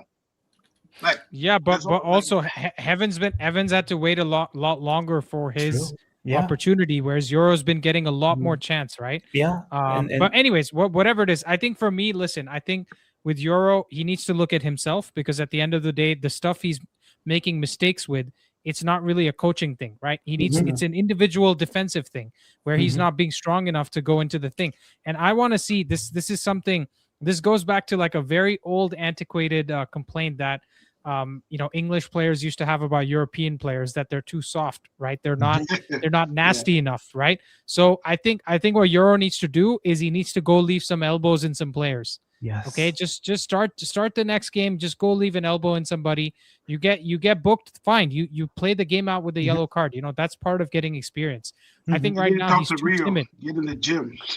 I think he's strong. He needs to bulk up. I think that's a difference, because when his reading of the play is not bad. It's the consistency in how he tackles, the amount of aggression in his tackles. But guys, okay, I've been live for 4 hours. Okay, we need to stop it at some point. And let's get some love for the stream. Let's get some love for the panel. We had so many people calling in, so many people I couldn't bring to the show. Man, I'm live every single day. So if you missed out today, please do come back tomorrow at 1 p.m. Eastern or 6 p.m. UK. Nelson is usually here. Rishi's usually here. Joel usually comes back. AUN and Ryan, you guys are more new additions to the to the stream panel. I guess I'm losing my words. But I want you guys to come back again and share some of your ball knowledge. Everybody that's still watching, man, if you're not in Discord, what are you doing? That's the best place to be for United conversation. So like the stream on your way out, join the Discord server, and also come back and comment on the video, when the video is actually live, because that helps with the algorithm. Go ahead, Richie. Guys, I just want to share. while the stream was live, a few people joined Discord, and not a few people, so many people joined Discord that you guys scared Discord, because we got notifications saying that an unusually high number of people are joining in a very short period of time. And it was crazy. So you see that place is popping. Everyone is on there. Even when the stream is not on, people are talking football 24/7. So absolutely do go join Discord. And the panel has been absolutely fantastic today. So much, so much intelligence about the game and about this team, and comment section as usual. You guys were fabulous. AUN as well. I appreciate your perspective, because I think you articulated yourself pretty well. Plus, I love your studio setup. So maybe we can bully Ryan into getting his webcam out of his moving boxes and join us next time. Ryan, thoughts? The bigger worry is all of the boxes behind me. If I get it out, I might take a picture and share it on the Discord at some point so you can appreciate. I have a conspiracy theory. I have a conspiracy theory because Ryan's from Manchester, and from just going by the voice, he kind of sounds like the big hair dude, the 5-game challenge dude. I forget his name. I don't. I genuinely, I really don't like that whole thing. I hate the negativity that it's brought around the club, and the. Is exactly what you would say if you were him. No, don't get me started on him. It's probably the only person I don't like more than the United stand. Yeah, He's fair definitely enough. not getting his haircut anytime soon. Yeah. And anyways, it's just piling on more shit onto us. But guys, you guys have been fantastic today. 2 streams back to back. You guys killed it, man, with the love and support. Thank you so much. And we'll see you next time. We'll see you tomorrow, right? And I'll see if I can put the video out today, but my back is killing me. So I need to go chill for a bit and see if I can make another video. But yeah, anyways, either today or tomorrow, we'll put out a video analyzing this game. So go check it out. Thank you guys so much. Hold on. Project Wagwan asks in the comments, would you accept someone who isn't fully convinced with Amarim? Absolutely, dude. We requested you to join the stream like so many times. We are not like an Amarim brigade here. We are Man United FC. We are not Player FC. We are not Manager FC. We are not any other Blazers FC. Nelson has so many contrarian views, and he's one of our favorite panelists, right? And he hasn't seen some of my arguments. That's why. Oh, I've been watching long. We've I seen it all. Nelson for most of it. Yeah, so there you go. Nelson, the evil twin. yeah. So we got AUN agreeing with Nelson as well. So listen, Project Wagwan. I mean, I'm suspecting you're from Toronto by that name, first of all. But if you are or you're not, any thoughts you have, you want to come talk shit about Slot? We do that all the time. You want to talk, you want to say nice things about Slot? Vinny does that whenever he's here because he was a Feyenoord manager. So honestly, any opinion you have, come share it. As long as you're, honestly, I don't even care if you're a little bit disrespectful, as long as your arguments are well structured and you're trying to actually make a good point. Because, that's why we like Nelson, right? I don't agree with Nelson on everything he says, but he's got good structured arguments. He backs it up. He's got something to say. He's not just coming and saying, oh, I'm Amram out because I don't like the way he looks. That's not a good argument, right? Also, very good looking guy. So how can you say that? But anyways, guys, now we're done. Okay. I'm not going to hold you on the phone. Now we're actually done. I don't care what anybody says. See you guys later, man.